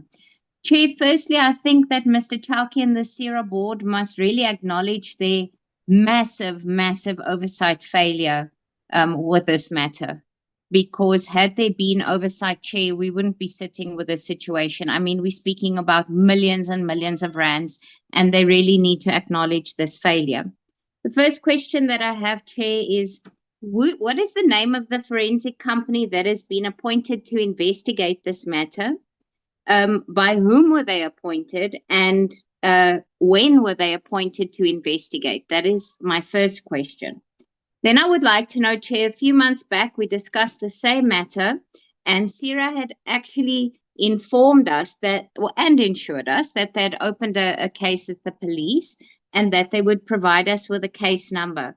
We still have not received that, Chair. Please, can we have the case number so that we can also have insight into when this case was opened, because that is very important to us. Chair, I mean, what guarantee can SIRA give the committee that its regulatory functions are not compromised by internal criminal conduct? Because there definitely seems to be a massive problem here. What specific criminal offences and acts of misconduct have been identified by this forensic investigation into the UIF training project? Can we please know who was implicated, both internally and externally, and which laws or regulations they have violated? Has any official or service provider been disciplined, Chair? Have they been suspended? Have they been prosecuted? Have they been reported to the SAPS, the NPA, the Hawks, or the SIU? What is happening there? Because surely if a member of SIRA is implicated, they should no longer be working at SIRA, or they should actually be locked up because of this gross violation. But I would like to know what is happening with them, Chair. And then my last question is, what is the current status of learner certification under the UIF training project? I do feel that we've actually done a disservice to these people. Has the MICT verified the legitimacy of the submitted portfolios of evidence? And how were the reported increases in trained learners validated following the AGSA's intervention? Because surely there's something very wrong on this side, and I do feel sorry for them, for the learners that have gone through it, because it doesn't feel to me like they actually received the best that they could from SIRA. And we all know that private security in our country is vitally, vitally important. And if we're sitting with a security regulator that is allowing such gross misconduct and such massive oversight, Chair, it does concern me about what is actually happening with the private security. We have so many security companies that are trying their best to help citizens, to ensure that they give good service to South Africa. But the regulatory service authority that is supposed to be looking after them, Chair, is really not fulfilling their part and doing what they should be doing. Thank you very much. Thank you, Honourable Schikkeling. I then hand to Honourable Muela.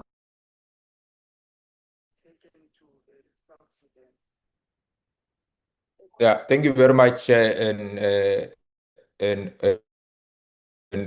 greetings, Matale and DM Dr. Buchielo, and also the SIRA representative and also the AGSA representative, honorable members.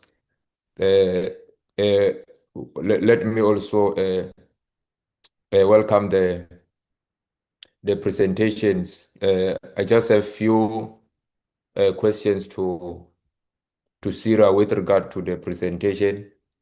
The first question will be, why were such significant advance payments made prior to the delivery of services, particularly the 54 million in October 2019 and 15 million in February 2022?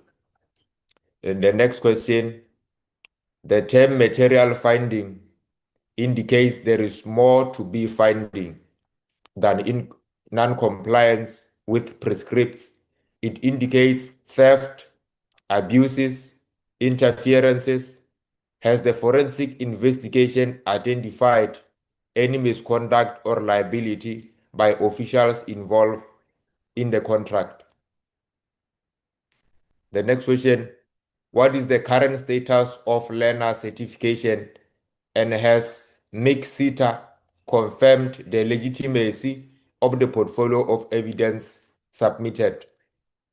And with regard to the AGSA, what specific criteria did the AGSA apply in determining the SIRA's actions were not appropriate to address the MI after initially indicating satisfaction in September 2023? Another question to AGSA, did the AGSA engage with MCSIRA regarding the audit of portfolios of evidence submitted for certification? If so, what were the key findings with regard to these findings submitted? Thank you very much, Chair. Thank you, Honorable Muela. Honorable Mokoena. Chairperson. Honorable Adams. Yes, sorry, Honorable Mokoena. I'm going to come back to you now. Yes, Honorable Adams. Honorable Mokoena, please just excuse me for my terrible manners, because I have to go, but I just have something that I think might be very pertinent, and just to add on to what Honorable Shekelin said, if I may, because I have to leave. Otherwise, I'll just have to skip the question. I ask permission to speak. Please go for it, Honorable Adams. I know Honorable Mokoena wouldn't mind. I'm going to give her enough time now. Honorable Adams, please go ahead. Thank you, Chairperson, and thank you, Honorable Mokoena.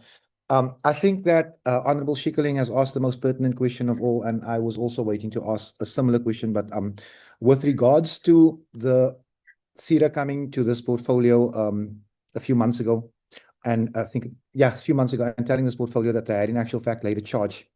We've heard nothing in this presentation about that charge. So my question is, who laid the charge?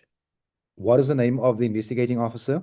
Can we have that case number? And can you also give us any correspondence between SIRA and SAPS seeking clarity on the progress of the case?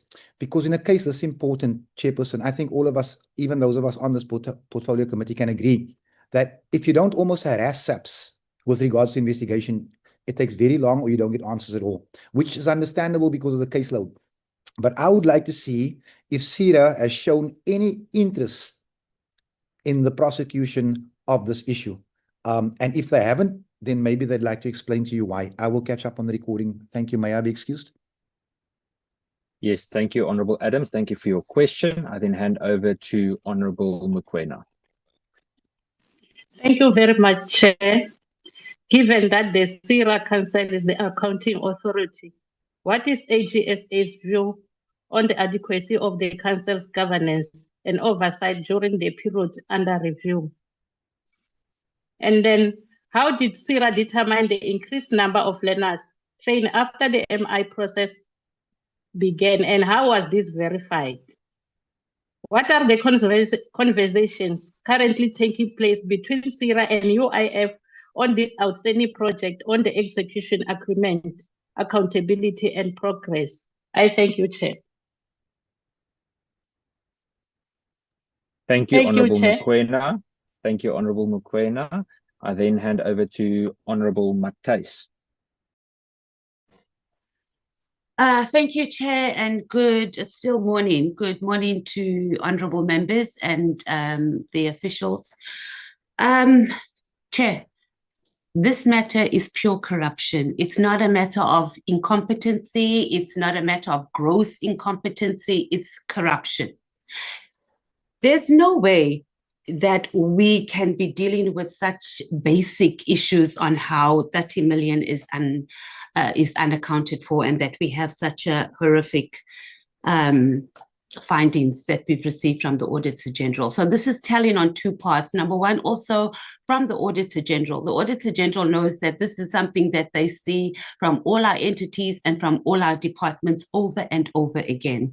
We even have these same entities, they literally just do cuts and pastes into new reports because it's something that happens all the time. So what has happened here is that it was, oh my gosh, we've got 30 million. How are we going to loot this 30 million?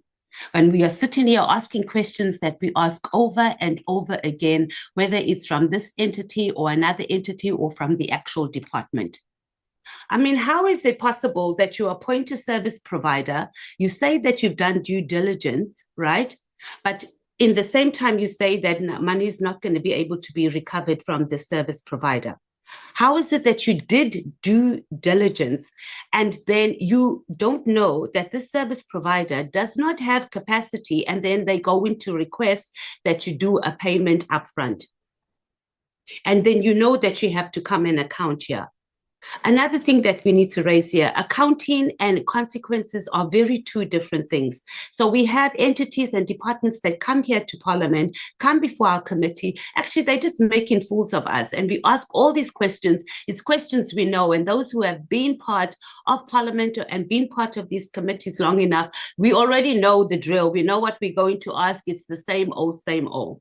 And they were hoping that this thing was going to eventually just die off. Since 2019, even up to this very moment now, how is it that money hasn't been recovered? How is it that those who authorized this expenditure or authorized those payments are still here? How is that possible? We don't even have in the report that we've received both from the AG and from the entity, they haven't said we've identified these are the officials that authorized the payment and this is what has been done to them. We have been not even told in their reporting either who these service providers are. So everything is just literally just a cover up because they were in cahoots with each other. The deputy ministers are here of police. They should be the ones who should be coming to tell us, as Honourable Adams has just said, how far is this case? Because I'm sure it's just sitting there. It hasn't moved, or the matter might even be closed for all we know. But we have no synergy between the departments, and it's worse for SAPS because this entity falls under the department. So this is a matter that should have been dealt with almost immediately. There was, and my question here is that there was the entity reported that they've appointed another service provider because they don't have capacity. Why you don't have capacity on something so basic, I do not know. And if you don't have capacity, then many of you shouldn't be occupying these positions. This is not rocket science on what it is that we are trying to do. So can you tell us how much you have spent to appoint another service provider to oversee this process? Because that's also more money that is wasted. You could have even just appointed maybe one or two people that are existing in the department, or you could have just hired someone internally who would have been able to oversee this process. I mean, we have staff there at the EFF headquarters that we could even deploy to come and assist. But this level of incompetency, it's not that. It's just pure corruption. So if you can speak to that about, speak to that on how much we are paying another service provider for that. The other question is, you said, and I didn't like the tone in which the CFO reported that when they received this funding from the UIF, right, that UIF, they had to open their own account and UIF has complete access. It was almost like the entity is saying, listen, if we messed up, why didn't UIF come in and fix it? And that can't be our attitude on how we are dealing with public money, specifically when we are dealing with youth and specifically when we are dealing with such high levels of unemployment. We have such high levels of youth who are sitting at home, who do not have money, who are living below the poverty line. These little interventions that we have as government, we have officials that see it as a point of them just looting money, stealing literally opportunities of training and of food out of the poorest of the poor's mouth. And that's all I have to say. Thank you, Chair. Thank you, Honourable Matthys. I then hand over to the Honourable Shongwe.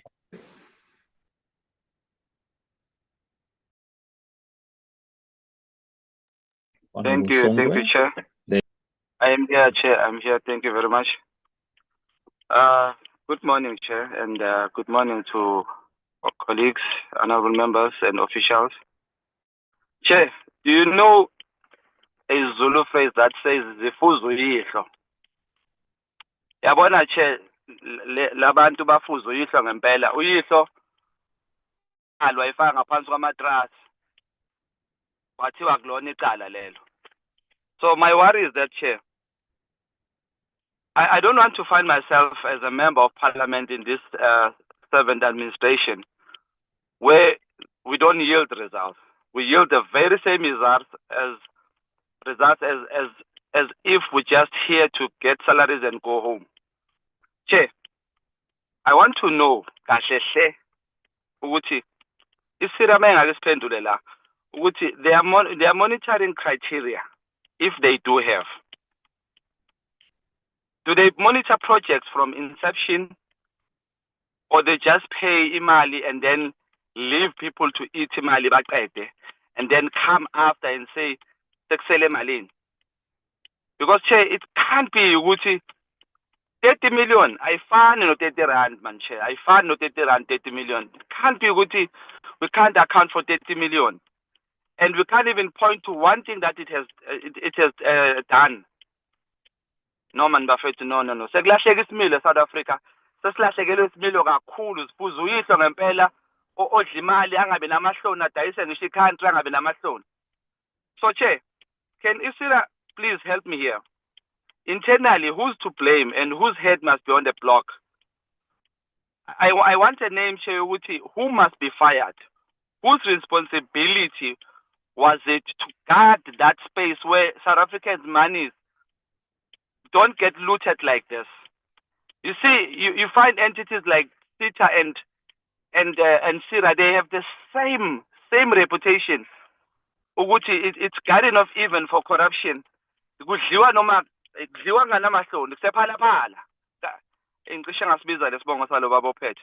Kodwa uyihlo nje zimfuzile. And Chair, what I want to ask why are we finding out after such a huge chunk of money has been eaten? Why didn't we find this thing out very early? Which begs the individuals who are working at SIRA are not doing their work.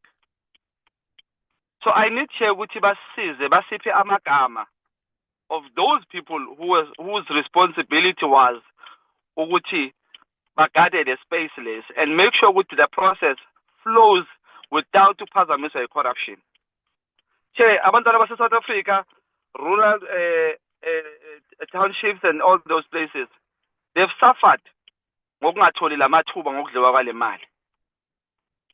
And then, Chair, lastly, I don't want this thing utifane in a case phala where it is just put under the mattress like the dollars.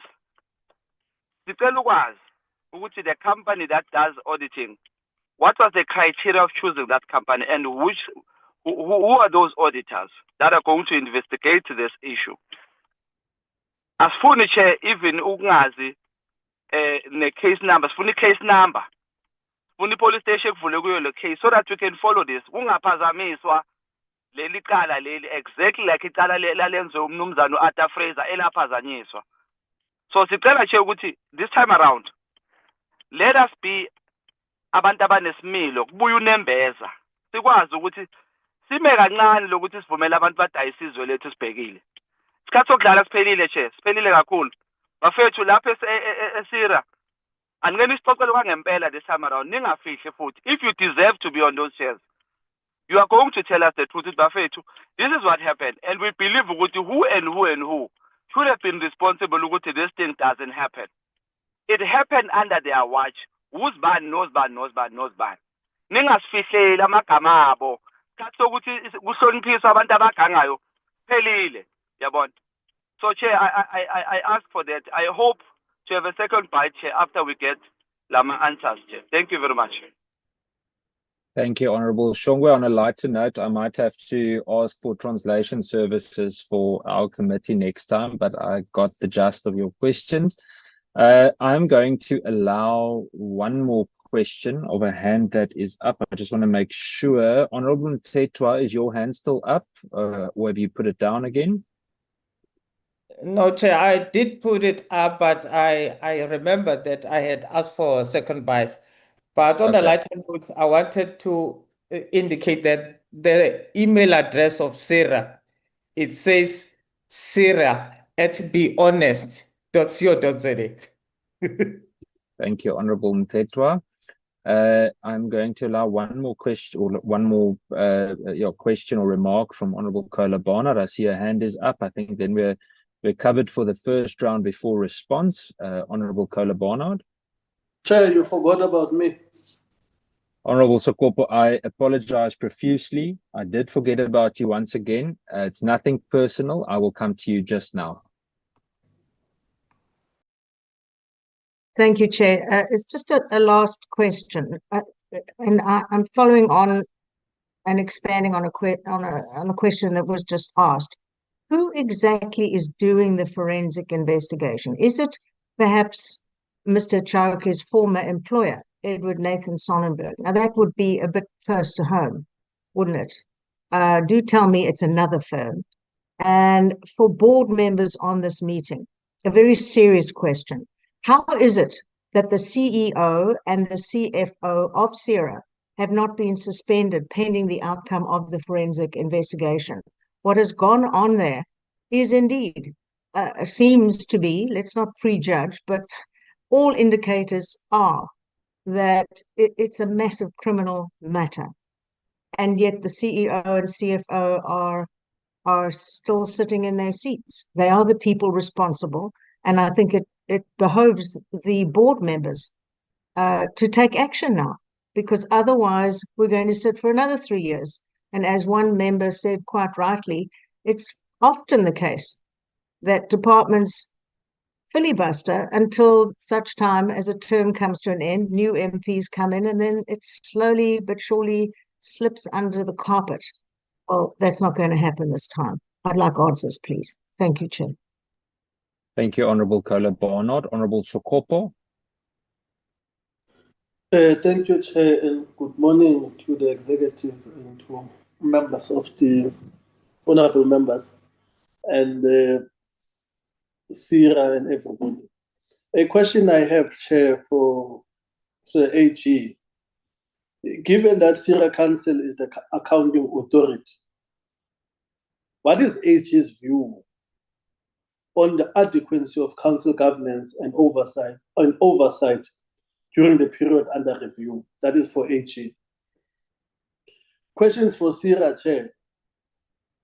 SIRA must tell us, how has the council exercised its fiduciary duties in response of the material irregularities flagged by the AG? Was there, if there were, any due diligence by SIRA in double-checking the appointment of the service providers in 2019? The last question, Chair, would be, it looks like there was advance payments done. Whether did SIRA get the approval of the National Treasury in terms of Regulation 31, subsection 1, subsection 2C, for them to be able to make these advancement payments? Thank you, Chair. Thank you, Honorable Sokopo. Honorable Taibosh, is it a legacy hand? No, Chair, it's a new hand. Thank you. Chair, Okay. I just want to ask, when the lady was given an account after the CEO called the CFO to give an account of the of some of the questions, the lady mentioned that the money was given to them by the UIF, right? And then they ran or they did a tender process. Now, I would like, if possible, if they can forward copies of that tender process to us, Chair. I would like to see how the tender was done and how it was awarded, because we're talking about 30 million rand here.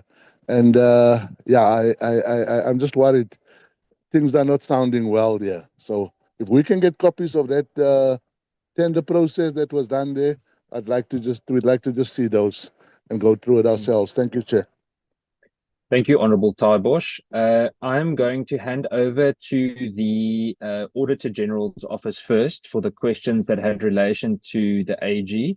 And then I will go back to SIRA and the board of SIRA to answer the relevant questions regarding SIRA. Can I hand over to the team of the AG first? Thank you so much, Honorable Chair and Honorable Members. I will deal with the overall ones, but I'll ask my colleague Nelly Siwe to then deal maybe with the specific ones around the governance structure of the or any other colleague that's supporting of the board. I think the first one that a number of honorable members, a question that the number of honorable members are asking is around if we have engaged with MIC-SITA. We have not engaged with them. I think the feedback that that there has been 118 learners accredited by MIC-SITA, I think it came through from us on the 6th of March. And I think this is the part that we can consider as the team while we are busy with the current audit. So at the time of us then looking at these documents, we had not yet engaged with MIC-SITA. So it came from a number of members in the call.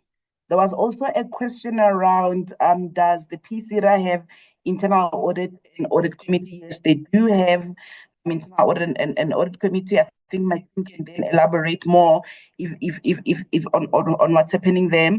However, from an audit process, the reason why one of our call to action was also to audit committee the fact that before we receive any information from the entity itself, those documents, whether it be the annual financial statement or the annual performance report, do go through some review by the internal audit as well as the audit committee.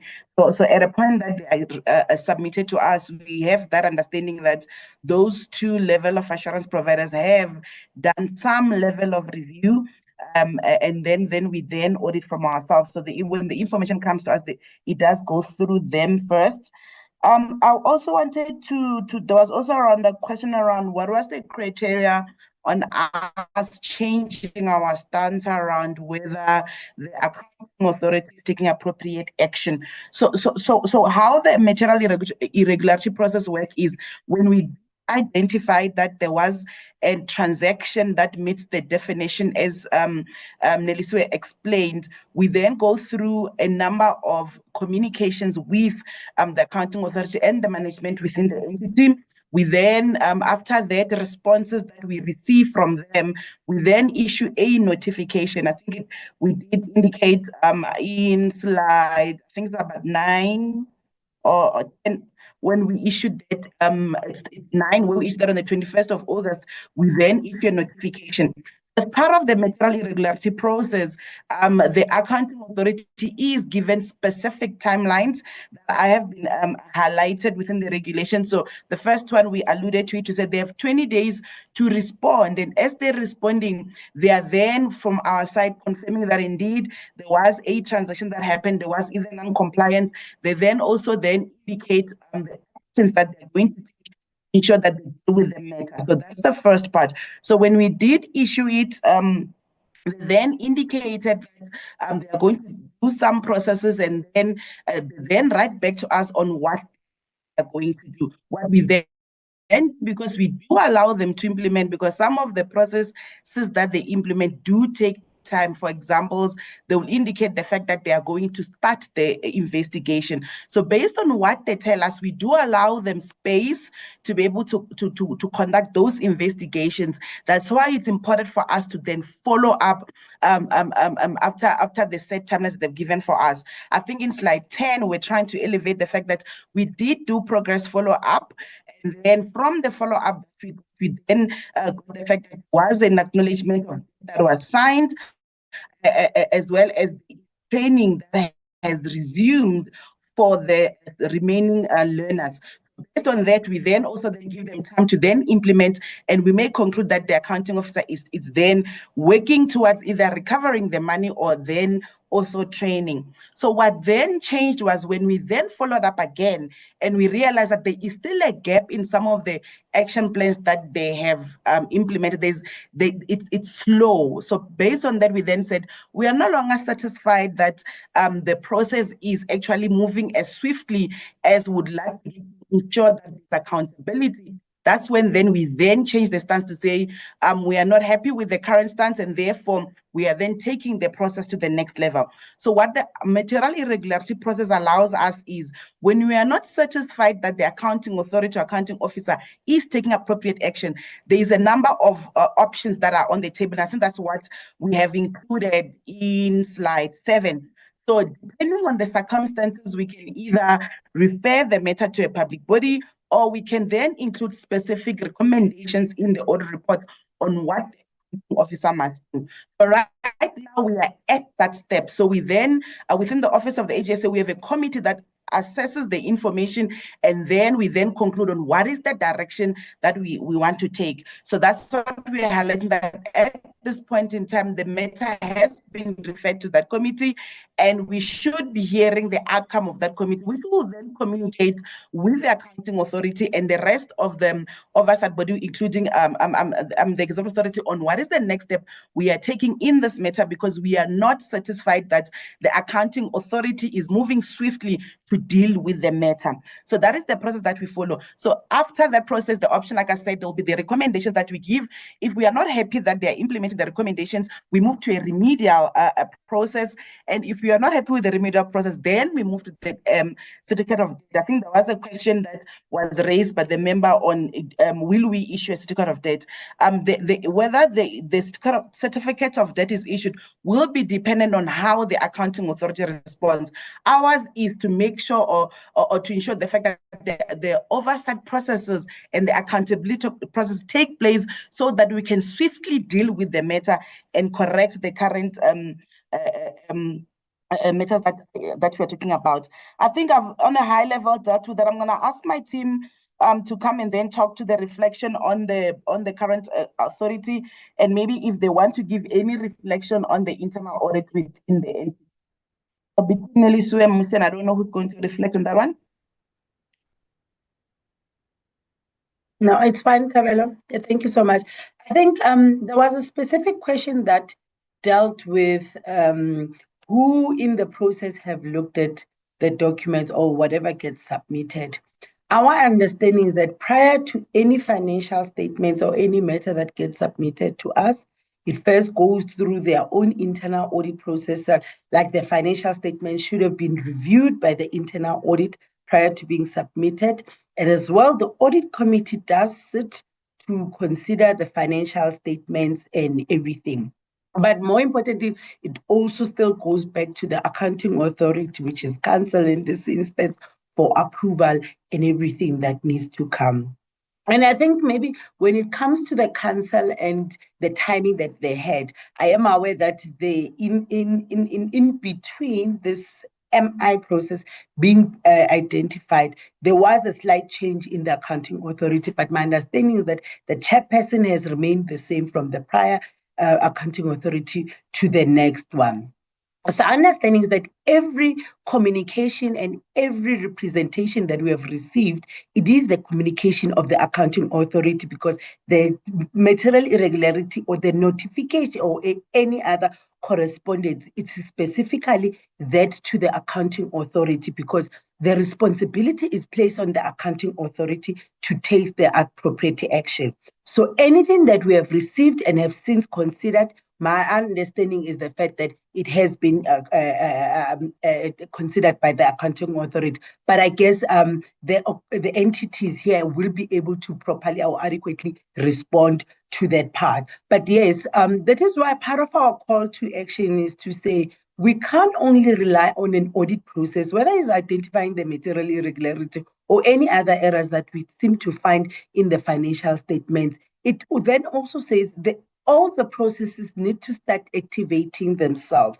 You know, I do know that the internal audit, whether it's in this matter initial when it was picked up, the audit committee, but it's people we continuously appraise and give feedback on in terms of how far, what have you found, and what we are not comfortable with. Chair, I'll stop there and then allow to continue with the question. Thanks.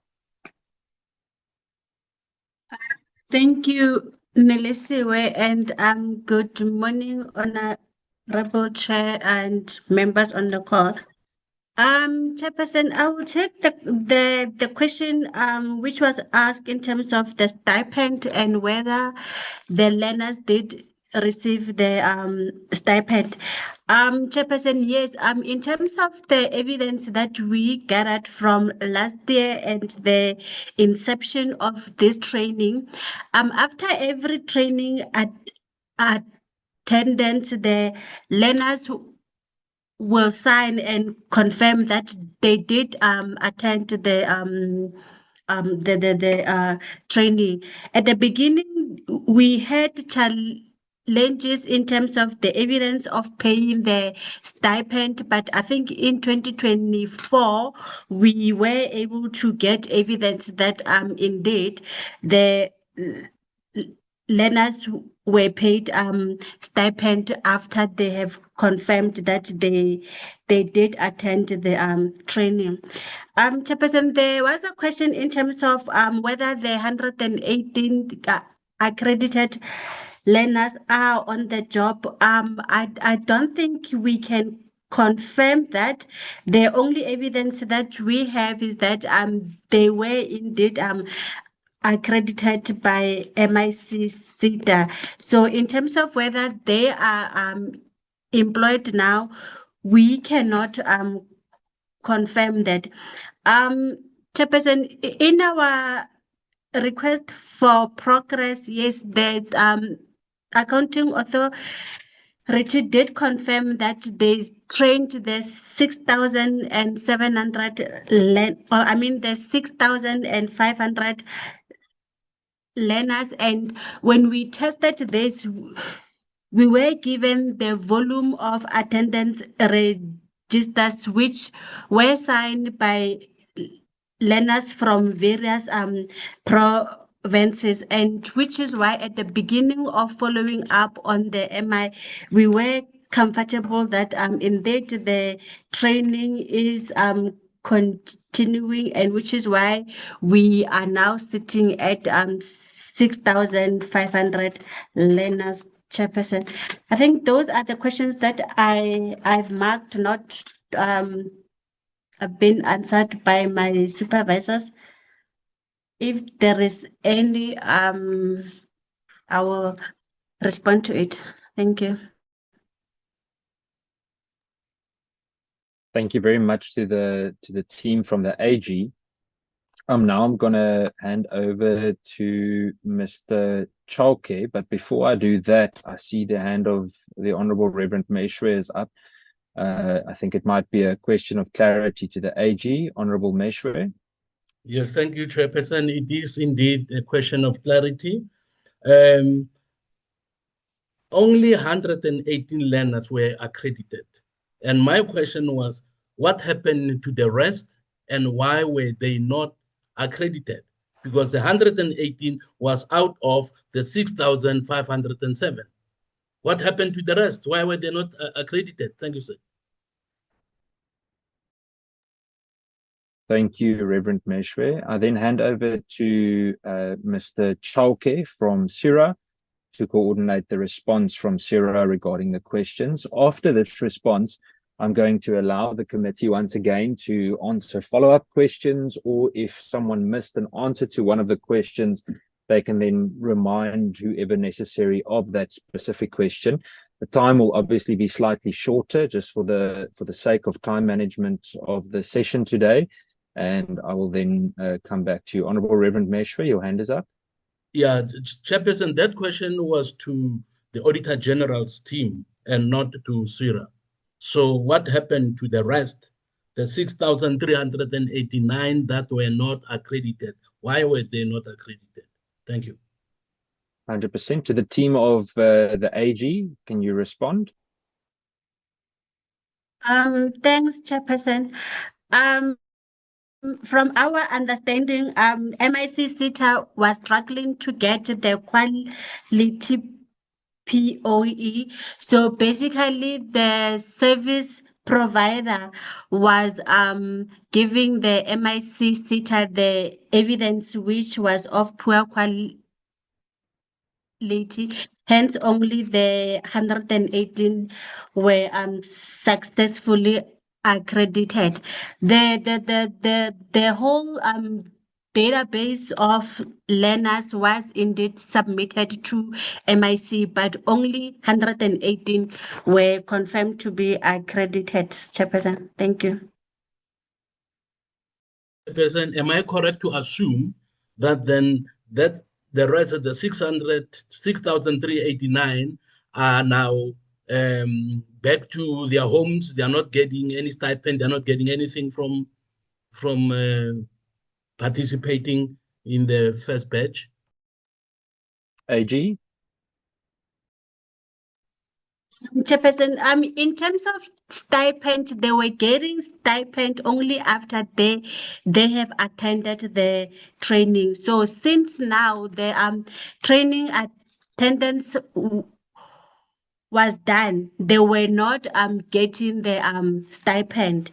Then in terms of whether they are now back at home, I don't think I have answers for that, but the stipend was only for attending training, not to get the MIC SITA accredited certificate. Chairperson, thank you.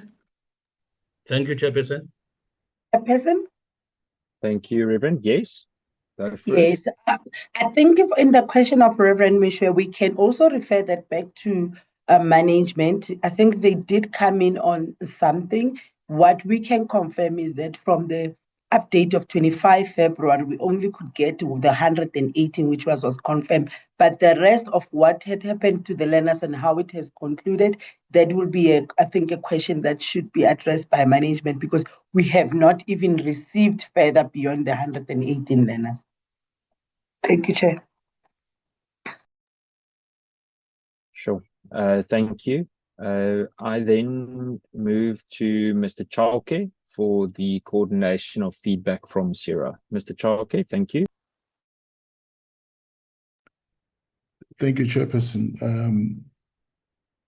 Chair, I will try my best to answer most of the questions, and my colleagues are also here to assist. Some of the questions were comments, and if I did miss, please, I will request that they be, they be clarified so that we can answer those questions.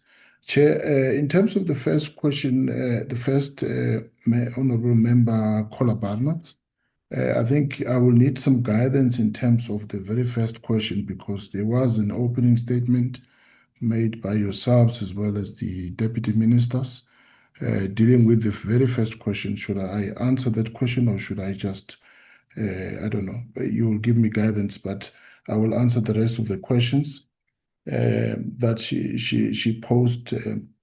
I think the second one was a portion of the amount recovered. We have explained, Chairperson, the process that has underwent the accountability, as well as holding the service provider to account on the services that were supposed to have rendered. And I must say that if the question was any amount recovered, yes. To date, we can say that some of the trainings and most of the trainings has taken place. Therefore, there was money there was work done by the service provider. So in a way that in itself is recovery, because these are some of the monies that we originally questioned. The other question was who authorized the forensics investigation. We authorized the forensic investigation from SIRA management as part of, again, bringing about accountability and making sure that we account for all the allegations around the service that was provided by the service provider. And I think in the second set of questions there was a question regarding whether was it ENS that conducted the forensic? No, it was not ENS. It was given to a company called Simda Forensics, and I did not work for that company, Chairperson. And there was also a question regarding whether we are willing to share the forensics report. Yes, we are willing to share the forensics report, of course, subject to legal advice, because as we've explained in the beginning, there are legal processes regarding some of the recovery that we're trying to get from the service provider. Also, bearing in mind that they are still individuals and persons that still needs to be held accountable in terms of the findings of the investigation. So yes, it will be done as the time comes when we share it based on those conditions. Chair, I think there was also a question from Honorable Tetwa.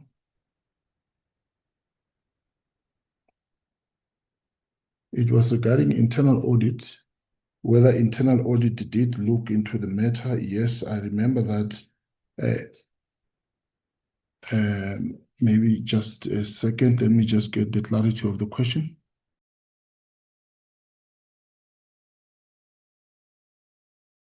I think, Chairperson, the question was rather whether there was any quality assurance on the AFS, quality assurance from internal audit. Yes, there was quality assurance from internal audit.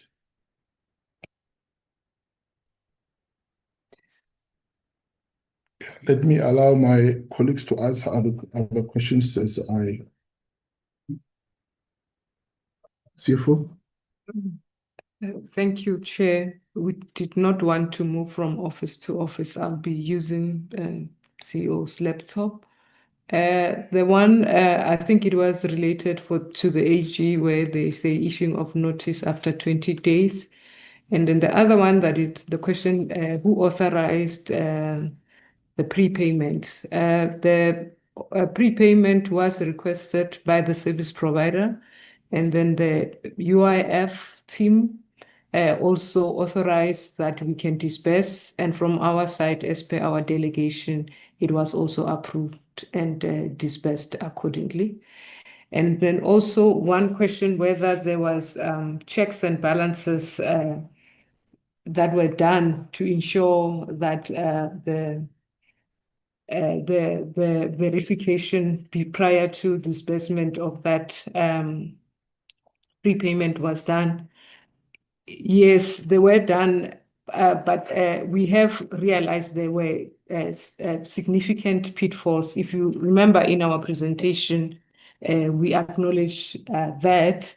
And because we are partnering, this project was not entirely on SIRA, so there was a UIF team that was working with us along the road.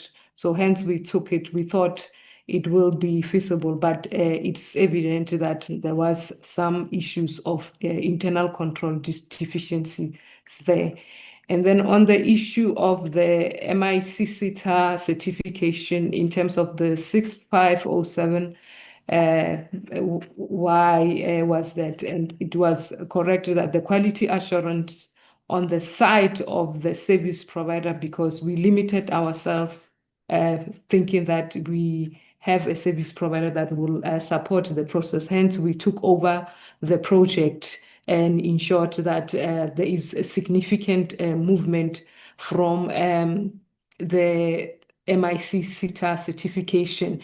But as per the contract, we were not, in terms of the contract agreement, the issue of placement was not part of the requirement of the contract. I will stop there and give the CEO, and then if there are any other issue in terms of we are working on the issue of making sure that the balance of 6507 minus 118 is being addressed. Hence, we took over because we realized that the service provider is not moving. But all our efforts that we are doing are part of the recovery process. Any cent that is spent additionally to assist the process that was supposed to be done by the service provider, it will be added as part of the money that must be recovered from the service provider. And there was another question where, after the discovery of fraud, did we make any payment? The last payment that was done, it was done in December 2020. On my slide, I've mentioned it. I'm not sure if it was 2023 or 2024. But subsequent to that, we were not getting joy from our service provider where there was no movement. The payment that was done was not done to the service provider, but we paid directly the facilitator that had our POE that will unlock the MIC SITA certification. So there was no further payment that was done directly to the service provider, and our team went and collected the POE so that we can move and assist in the process of the POE as part of our key deliverable in terms of our processes. I would stop there and then I'll come back. Thank you, Chairperson. There was a question was whether any of the learners were absorbed. Yes, I am aware that there were quite a significant number of learners that were absorbed by some of the service providers. As the CFO said, that it was not part of our our service level agreement to ensure that they were absorbed, but indeed we did make that effort, and some were absorbed by the security companies. I actually, during earlier on, I texted one of the MDs of the security companies to check the number, and he has since promised to come back to me. But he confirmed that indeed some were absorbed as part of this process. I think there was also a question from Honorable Daibosh, whether we identified any misconduct. Yes, there was quite a number of issues that were identified, control breakdowns, capacity issues, and performance issues, and so on. We are going to make sure that corrective measures are taken, consequence management get also applied where it is found to be a misconduct. We will then follow through in terms of the recommendations of the forensic report. Will we share the report? Once again, yes, we will share the report, given those subject to those conditions that I said we will have to look at, because we do not want to share the report prior to us utilizing it to recover what we need to recover from the service provider. And to Honorable Meshwe, I think there were questions regarding the accreditations. Why were they not accredited? I think it's a whole process that we've explained, Chair, that people get trained. There's moderation, there's facilitators, there's a process of submitting POEs, and there's accreditation. And after the accreditation, obviously it takes place after MIC SITA has done its verifications or vice versa. And we are at the process where MIC SITA is, from the 21st, as I understand, of May, have begun verifying all those POEs that have been subpoenaed and captured. And I think the fact that they were captured by MIC SITA, it's a significant step towards making sure that there is accountability in regard to the training and making sure that at the end of the day, there is certification that takes place. The issue of stipends, I think, was adequately answered. There were people who received stipends, and part of it was once off. I think the other question was, there were two questions regarding stipends. Were the people receiving stipends? Yes, they did receive stipends, and then also the issue of whether did they get the jobs. Some of them did get the jobs, some were absorbed, and we are aware of that. There were subsequent payments. Whether subsequent payments were made, that question was answered. We did not make any subsequent payments post the fraud identification. The issue of the authorization of payment, we've also adequately answered. I think we've answered that. We have dealt with it in terms of treasury regulations, where it was agreed between us and the UIF at the request of the person, and whether people were, I think I might have missed the last question, Honorable, but we'll come back to that question. With regard to Honorable Schickling's questions, I think the first statement was, are we willing to acknowledge that there was a massive failure? Yes, we have done so in the past. Hence, we have done so through the audit with the AG. We have done so to our council. And I've said significantly, said if I were to be given an opportunity to go into a similar deal, I wouldn't do so. We have done so in many instances as part of the accountability that we've given. Hence, we even implemented all these corrective measures. If we did not believe that we were wrong in some of the decisions that we made, we wouldn't be have corrected them. We wouldn't even have taken sure that there is accountability with regard to those.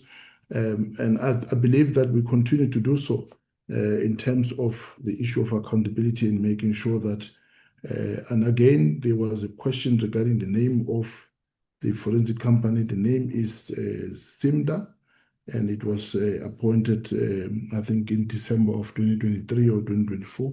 I stand to be corrected. The case number was given by the CFO, and we're giving it again. It's case number 40 of October 2024, and it's Littleton Police Station, SAPS. There was a question as to who is the investigating officer. We will come back to you because there were a number of changes, but I think we do have the latest investigating officer. There were also efforts to find out where is the case and what happened with regard to the case to date. And unfortunately, we cannot account to what SAPS has done. It's safe to say that we were not entirely happy with the progress that SAPS have done since especially since the case was registered. There is a Detective Sergeant C.S. Kupae with a KUPAE that we were told is the current investigating officer of that case that we have lodged. And there was a question as to who lodged that case and who's at his instructions. The case was lodged by our employees, one of which is the person that we suspended, was trying to leak the report, and the other was the manager who was responsible for the project. They did that at our instructions, and that they must go and lodge the case of fraud and corruption, or whatever the case is that came out of the representations that were made by the service provider at the time. They were not given a prescript who to prosecute or who not to prosecute. And if they believed at the time that there were other people that were involved, they were at liberty to do so wholeheartedly. And they did that and then came back and said they've lodged that case. So the other follow-up was any officials were held responsible as part of the MI. And I think we have explained significantly the process of MI. I think the AG also contextualized it and where they are in terms of the issue of the MI and the processes. And they have raised concerns that they're not happy with the progress because it was too slow. But there are certainly other steps that we've taken to date, which we continue to report to AG. And we believe that as part of that reporting and accountability, we are to get to understand what is the next step. Have we identified individuals yes, as part of the investigations, there are a number of issues that were identified, and I think some of them will be unpacked as we speak. We were in the process of unpacking the investigating report and as well as the action plan from the various sectors, both internally, controls, as well as externally, how to implement all those corrective measures. We've already reported that some of them have been actioned, such as the issues of recovery from the service provider, and we're looking at doing the same internally as well. I'm not sure if I think there was questions from comments made by Honorable Mokoena. I might have missed those. I don't know if my colleagues. Yeah, Chair, maybe let me pause here and allow the chairperson. I think there were one or two questions that were directed at the council. The chairperson is here. And chairperson, over to you. Thank you, Mr. Chalke. Yes, indeed, to the council. I'm struggling with the layout of names. If the relevant person representing the council could possibly just unmute, then you're more than welcome to speak. Yeah, chairperson, it will be Dr. Leah Shibamu on the platform. Thank you. Thank you, Shibambo. Yes. Yes. Good morning. There's still 5 minutes in the morning. Good morning, Honorable Chairperson, the Deputy Ministers, Honorable Members. Some of the things that I was going to be talking to have been addressed, so I will only look at what was asked with regards to what we are doing as the council to do our oversight responsibility. So we have, and I think the AG also alluded to that. We've got our internal audit that is doing that part of the work. And I also want to mention that there was a time when we had an internal audit that the council felt were not adding the value that they were supposed to be doing, because some of the loopholes they had happened while they were doing the audits, the internal audit, and we then changed terminated the contract that was there with the internal audit and appointed a different team. And then the Audit and Risk Committee is also monitoring this. Now that we're talking about this specific project, they're monitoring this project and reporting to council. And as council, the action plan, most of which the colleagues have been presenting and have explained, what has been or is being done to address these recommendations from the AG, but not only recommendations from the AG. You already know about the forensic investigation that was conducted, and also monitoring that the actions are being undertaken with regards to those recommendations and findings. Then the other one, because I do not want to repeat what the management has already said, the other matter that I want to address, which I think is, or I don't think, which is directed to us as the council. There was a question asked about why the director of the authority and the CFO are still on the job. Why have they not been suspended?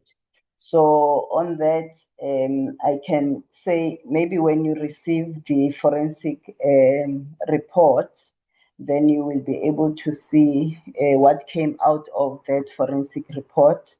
And it will also be easier probably for chairperson, for you and the committee to understand, to link the findings of the forensic report and the actions that have been reported here to say this is the cases have been opened and what they are doing to recover whatever monies that were paid, or for work which the service provider had indicated that they had done that work and submitted proof that they had done the work, only to find that they didn't do the work. So I'm saying that when you see the report, you'll be able to link the two. However, we are also, as the council, in the process of determining, the validity of allegations that have been made against management, to determine their validity, so that then we can take the necessary disciplinary actions. Because it's not easy we have to follow processes. We have to make sure that whatever actions we are taking, they are in line with the laws that we have in the country and the policies and so on. So we are in the process of doing that, and definitely if we find that there is a need for disciplinary actions to be taken against anyone, be it the CEO or the director, as we say it in SIRA, be it the director, be it the CFO, or any other member of management, we will definitely take those actions. And lastly, I do have regular meetings with the director as the chairperson, just between me and the director, in between our council meetings, where he regularly reports on matters, including this particular matter, chairperson. So that's my submission, Chair. Thank you, Dr. Shabambo. I appreciate your feedback. I'm now going to open the floor for the honourable members. Colleagues, I'm going to limit the next responses or questions to 4 minutes. And if I may, focus or ask you to focus if there are follow-up questions, or limit your questions to maximum 3 in order for us to ensure that everything is answered. By a show of hands, I can already see the Honourable Mtetwa. I can see the Honourable Schikkeling, and no other hands yet. Honourable Mtetwa, the floor is yours. You're more than welcome to go ahead. Thank you, Chairperson.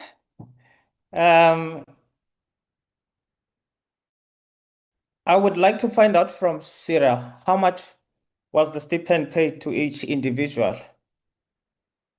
The second question is, in your own admission, SIRA, having failed to carry out your fiduciary duties, I think we have to be sensitive, because the CEO seems to be very sensitive about how we question them. What would they like our recommendation to be in terms of their failure to carry out their fiduciary duties? In terms of the Auditor General, I would like to know what impact these delays have on the annual budget reporting. Because you look at this matter, it started in 2019 and we are now in 2025. And this is just but one project that we are dealing with. Their annual budget, how have they been carrying out their fiduciary duties in terms of their annual performances? Not only on this project, in terms of their overview performance, the overview of their performance. How has it been from 2019 to 2025? And then the last question that I want to raise is to the subs. How far are you with the case that has been reported to subs in relation to this matter? Thanks, Chair. Thank you, Honourable Mtetwa. Honourable Schikkeling. Thank you so much, Chair. I have noticed that SIRA has failed to issue a public report or any press release actually about this matter. To be truthful, the first time I've actually seen SIRA say something about it is on X this morning. So that is a concern to me, because we haven't heard really anything about it except for in this committee.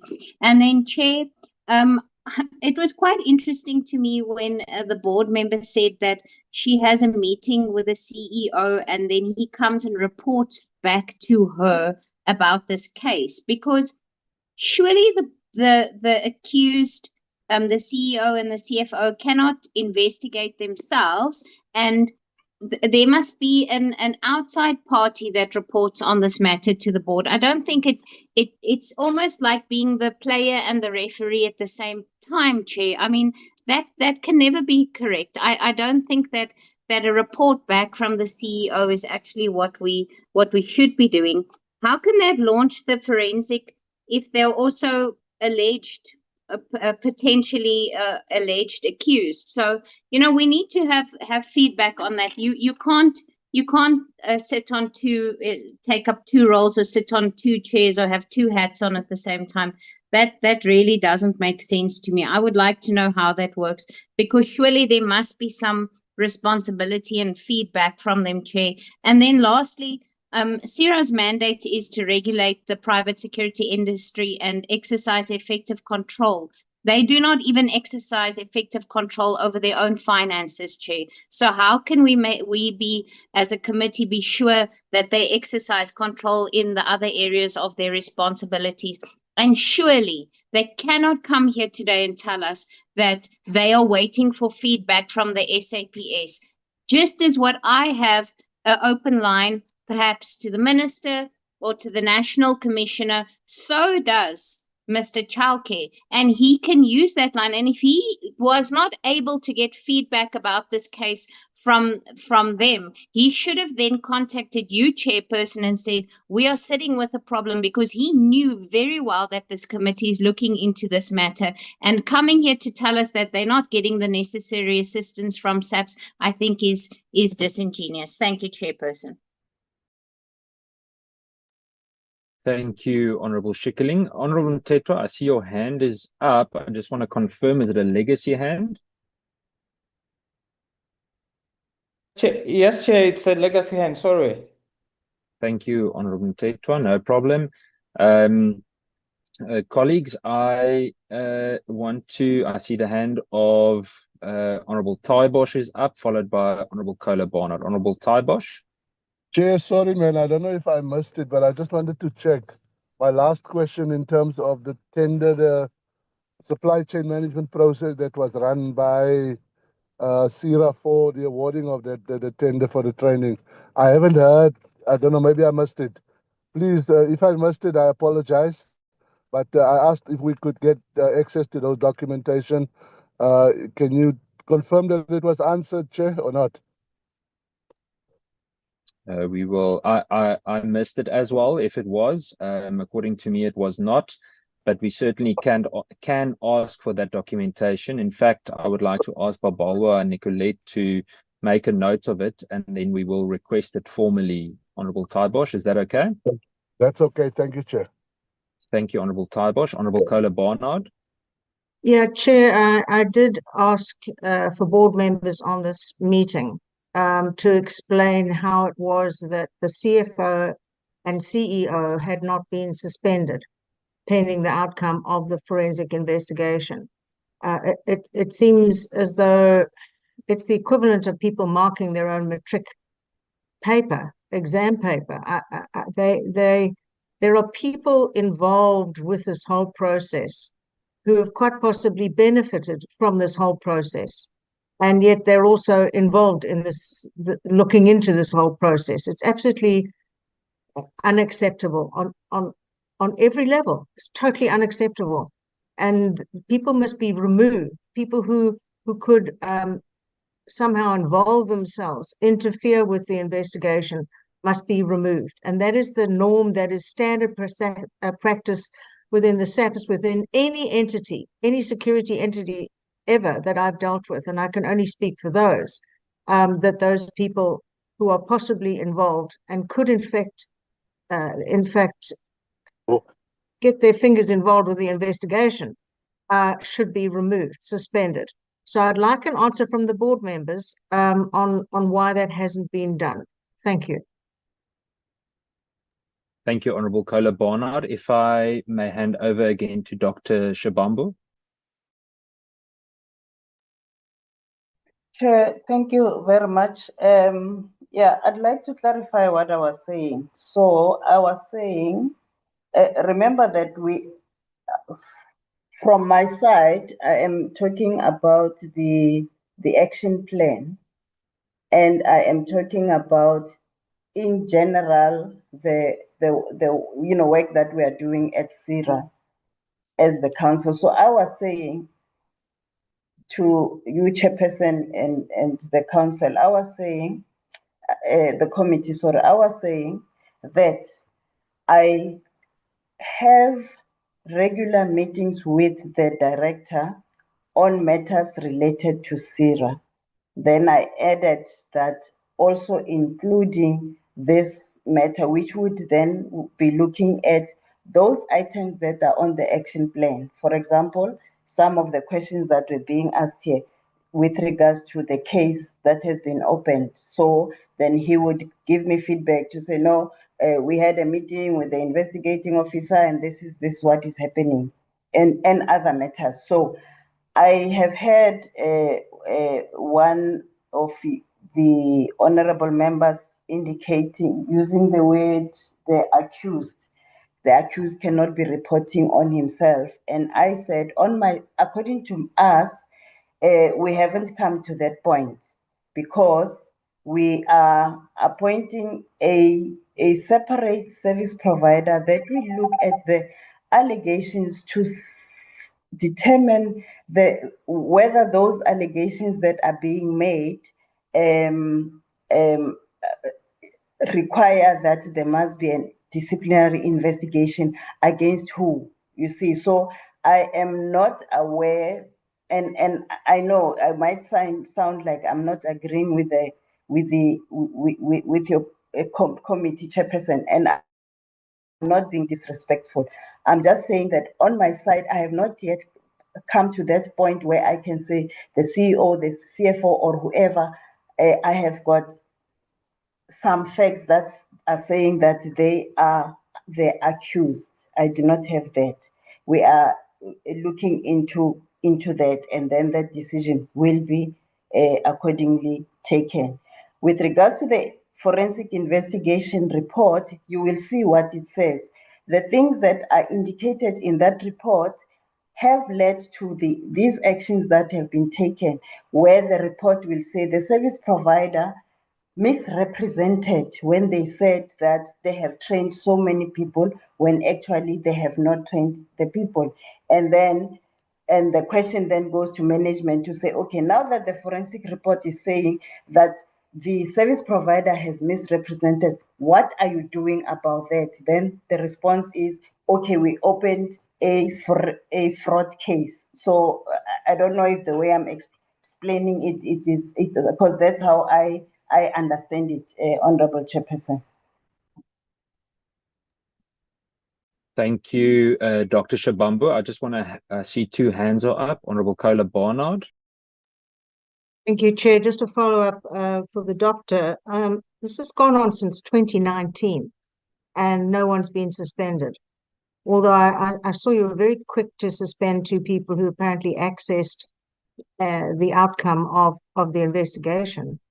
So I'd like to know why it's taking you so long. And frankly, having already lost over 30 million, how much is this investigation or forensic audit, shall I say, how much does it cost the taxpayers? Because it seems to me that this matter has been dragging on and dragging on, and there's just no end in sight. Thank you. Thank you, Honourable Kola Barnard. Honourable Schikkerling. Thank you, Chair. I'm covered by Honourable Kola Barnard. It cannot be that that we ask a question about reporting by members, and they say they don't actually know what's going on. And this matter has been carrying on since 2019, Chair, 6 years already. Surely we must have some form of outcome, because otherwise the company that's doing the forensic investigation isn't doing what they should be doing, and they should employ another company. Thank you, Chair. Thank you, Honorable Schikkeling. Dr. Shabambu. No, Chairperson, I take note of the concerns that are being raised. Maybe what we should do when we submit that audit, forensic report, is also just to give you then the timelines, so that it will be easier to determine, whether we are taking too much time on this, because yes, it is a 2019 matter, but when you look at the forensic report, it is a 2024 report, or the work that was being done. Management can just help me with that, but the work was being done in 2024, and the report we got it in this year. So, but then we can show you the timelines, and hopefully it will help to, edify what I'm saying.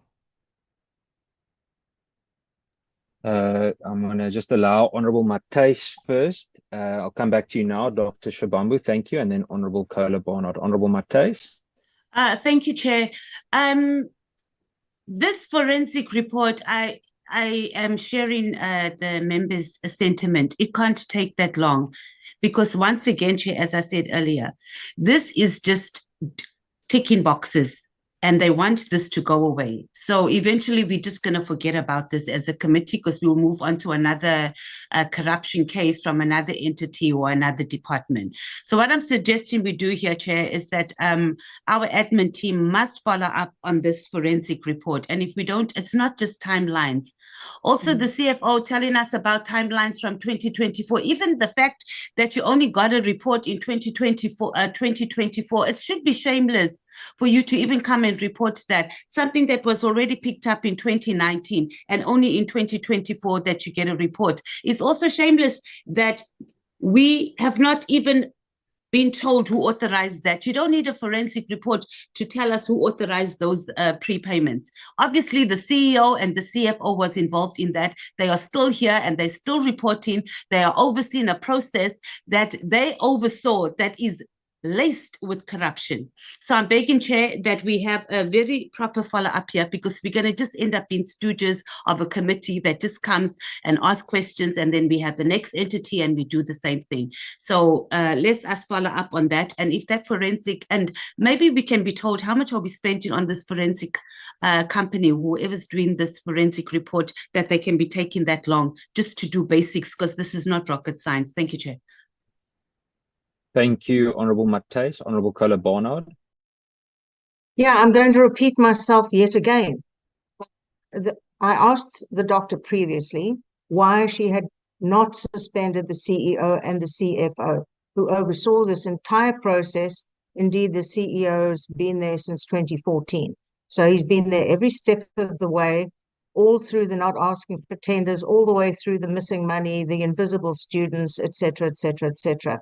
I laid it out very clearly, and she dodged. There's been a lot of dodging today when it's come to the answers. I asked specifically what the audit had cost the taxpayers, and I got a fluff answer. I would like a direct answer. Why hasn't she suspended them, and how much has the forensic audit cost? Thank you. Thank you, Honorable Kola Barnard. Dr. Shabambu. Thank you, Chairperson. Well, I'll ask the CFO to, if she's got the response, to respond to the how much part.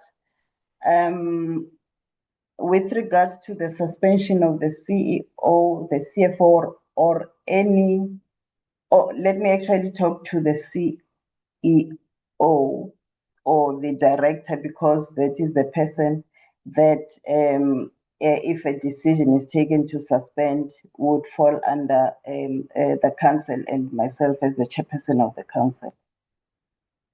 That matter, we are still investigating. we are still determining the allegations that are being made.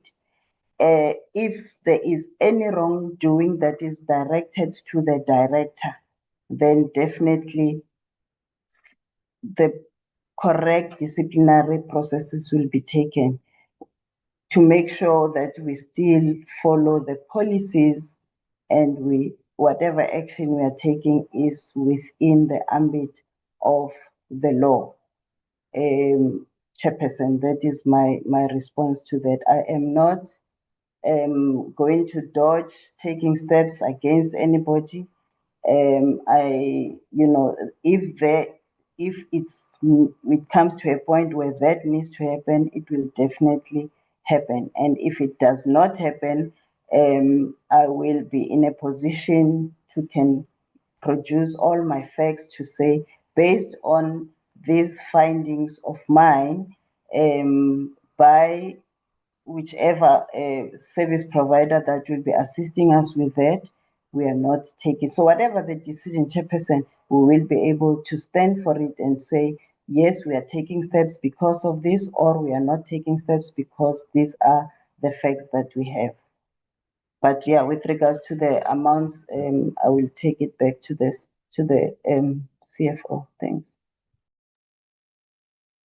Thank you, Dr. Shobambu. Over to the CFO, and then I'm going to come back to the honourable members. CFO.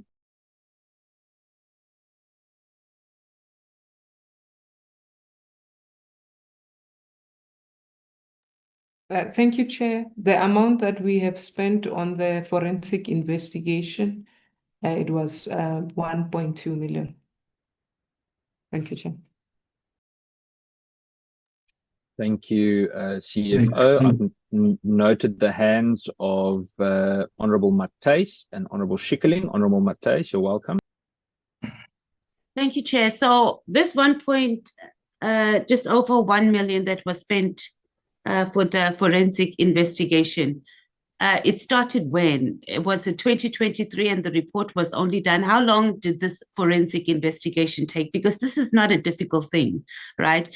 And I do think that the chair is just trying to avoid, and she is deflating here a little bit, Chair, because there's no investigation that needs to be done. The Auditor General and both the entity, they have agreed that there was mismanagement, that there was material findings to a tune of 30 million. That's not in dispute, right? It's not hard to determine who was the one who authorized those payments. And we're dealing specifically with those upfront payments that were done because there's not that many people being involved. So now we are hiding behind processes and making sure that we following law. No one is asking anybody to cut corners, but I'm saying there's a deliberate dragging of feet here, because this is not an integral thing of investigation. The Auditor General has confirmed that this amount of money was material findings. The entity has confirmed that that is the case because they even started implementing processes to make sure that this whole thing doesn't happen again. And now we just need to know who authorized it and why are they still here? So we need to know when is this investigation going to be finalized, and those who released that money going to be held accountable and not just come and report here, but there must be proper consequences. Otherwise, we're going to continue having the same problem that we have over and over again. Thank you, Chair. Thank you, Honourable Matthys. Honourable Schikkeling.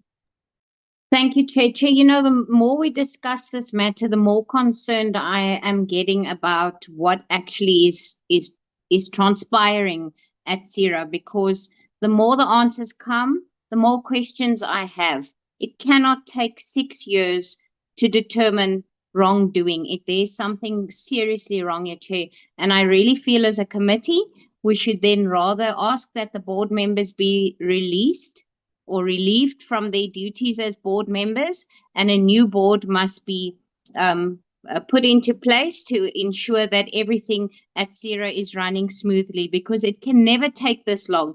And it's as though the one keeps pushing the blame onto the other one. I'm waiting to hear from the CEO. I'm waiting to hear from the company. We're having meetings with the board members. Chair, it cannot carry on like this. We are losing money. The country is losing money. The citizens of this country are paying tax, and we are here to protect that money, Chairperson. And I do not feel that if we carry on with this SIRA board and the CEO and everybody that's involved at this stage, that we are actually doing an injustice to the citizens of South Africa and the security companies that are working hard to ensure that they assist the SAPS to ensure that our communities are safe. Thank you, Chairperson. Thank you, Honourable Schikkerling. Colleagues, we are we're very close to the end. I believe that all the relevant questions were answered. There are things that... Yes, Mr. Chalke, please go ahead. Apologies to interrupt you. There were questions that we haven't answered that we were supposed to still answer. 100%. You can go ahead, Mr. Chalke. Okay.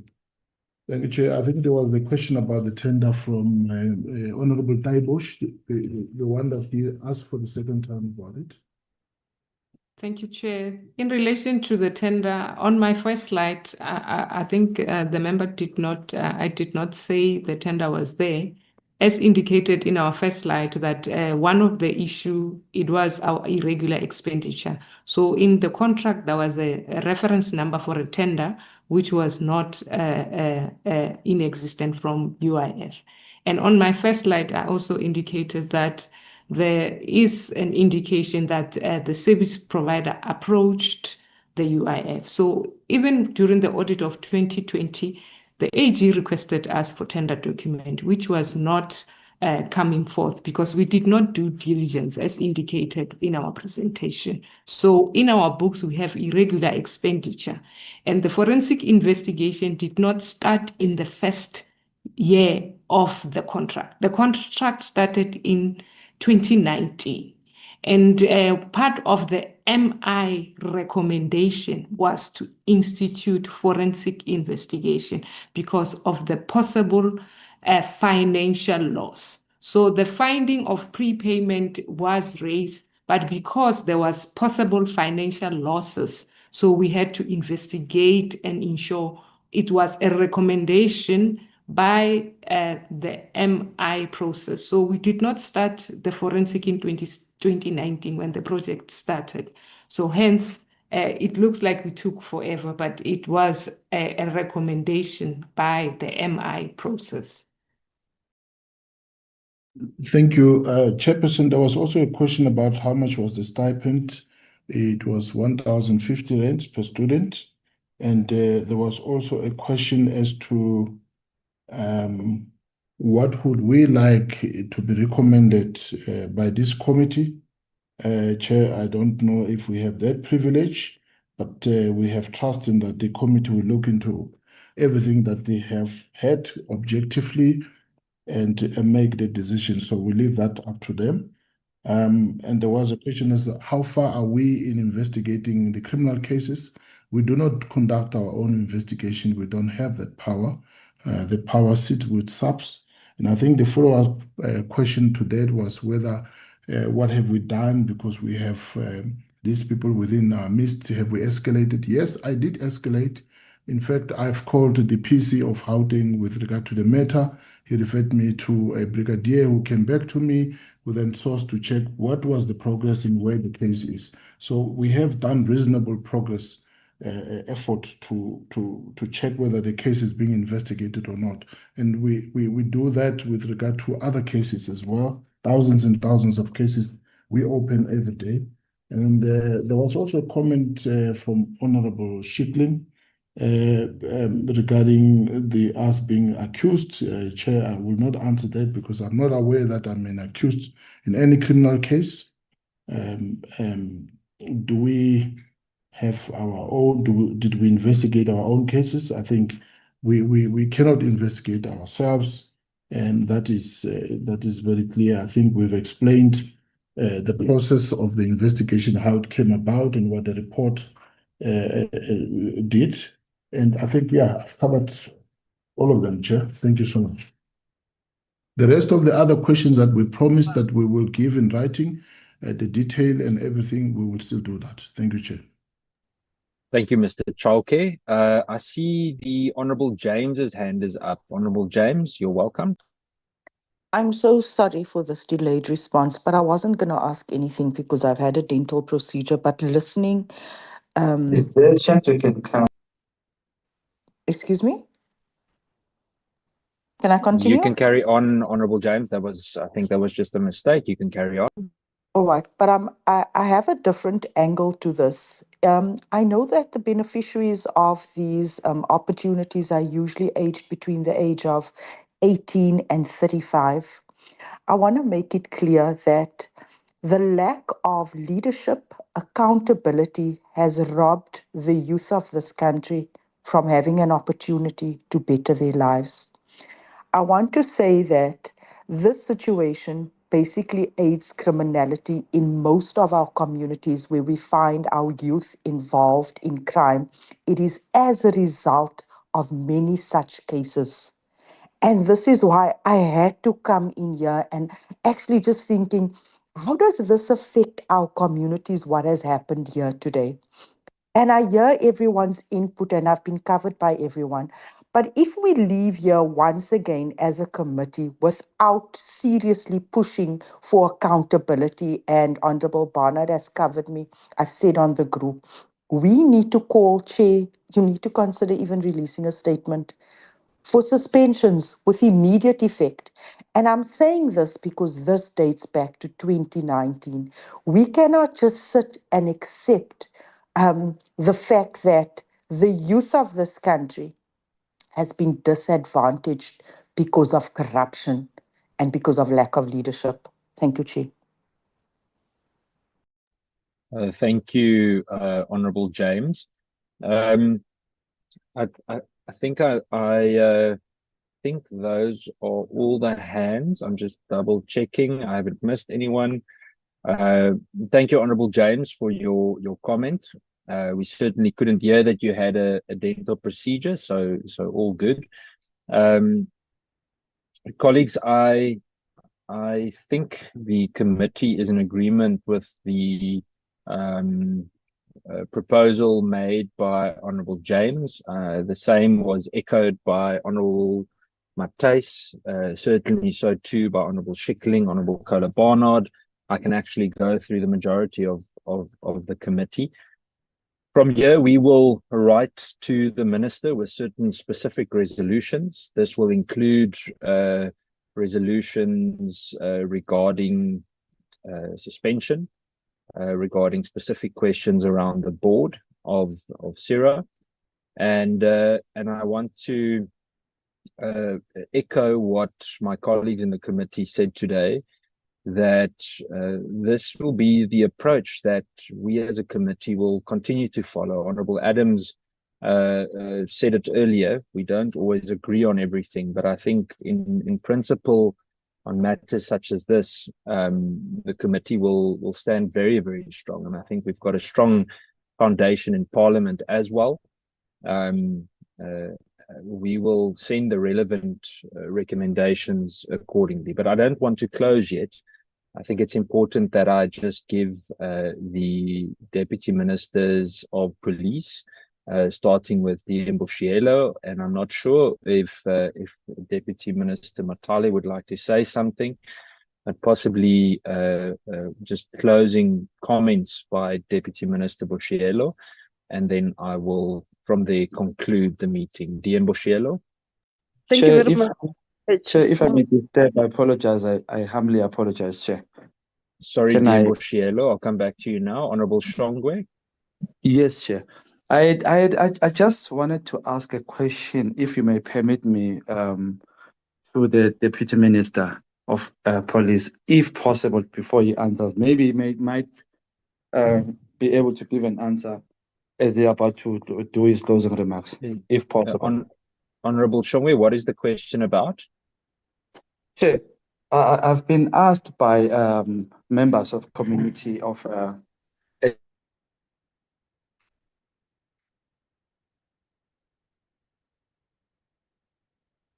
Sorry, Honorable Shongwe, you are breaking up. Just please try again. Honorable Shongwe, I'm going to come back to you. I'm going to allow the Honorable Diemboshielo to make her concluding remarks. Diemboshielo. Thank you very much, Chairperson, and also let me thank all the committee members and also AG's office and SIRA. We have noted all the concerns that the committee have raised, and I think we'll also be on top of the issues to make sure that everything is fine. Thank you very much, Chair. Thank you very much, Diemboshielo. Is there anything specific from Matale that you would like to add, Matale? Yeah, no, thanks, Chair, and thanks to members for their comments. We have had the issues that were raised, the questions raised, and the responses. But I, from my own observation, I don't think we have reached a stage where the committee is concluding that the executive and the council we must take action against them. I heard the committee saying they need decisiveness with regard to the matters that we're dealing with. And I think we are committed to ensuring that decisions are taken. Those that are found to have done wrong things, they must take responsibility for that. And I think that is what the committee was saying. And I will not have difficulties with that, Chair, but we really appreciate the interaction that we have had with yourselves and the comments from the Auditor General. We always work very well with them, and we appreciate the role that they continue to play. That is what I can say, Chair. Thank you very much once more. Thank you very much, dear Matale. Colleagues, as I said earlier, there will be a formal writing, including very specific resolutions, recommendations, etc. We will share it with the entire committee. Obviously, if there are specific inputs that you feel strongly about, you're still welcome to communicate as such. If you believe there's something we may have missed, we will include that too. I think that there might be reason to have a similar deliberation that includes the UIF as well. And I think that we are certainly not past this specific matter. I don't think it's the last of the session. I also do have reason to believe that very often when we delve deep into these types of issues, it may lead to others as well. So I want to thank all of the honourable members for your input today. I want to thank the Deputy Ministers of Police for also attending and for your constructive input. And then I want to thank the board of SIRA for also availing yourselves today along with the management of SIRA. We will give the relevant feedback and come back to you. Colleagues, the meeting.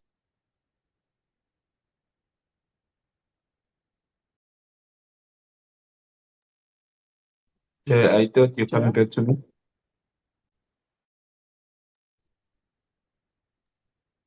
Chair, I heard you say you're coming back to me. You muted me while I was talking. Is that still the case?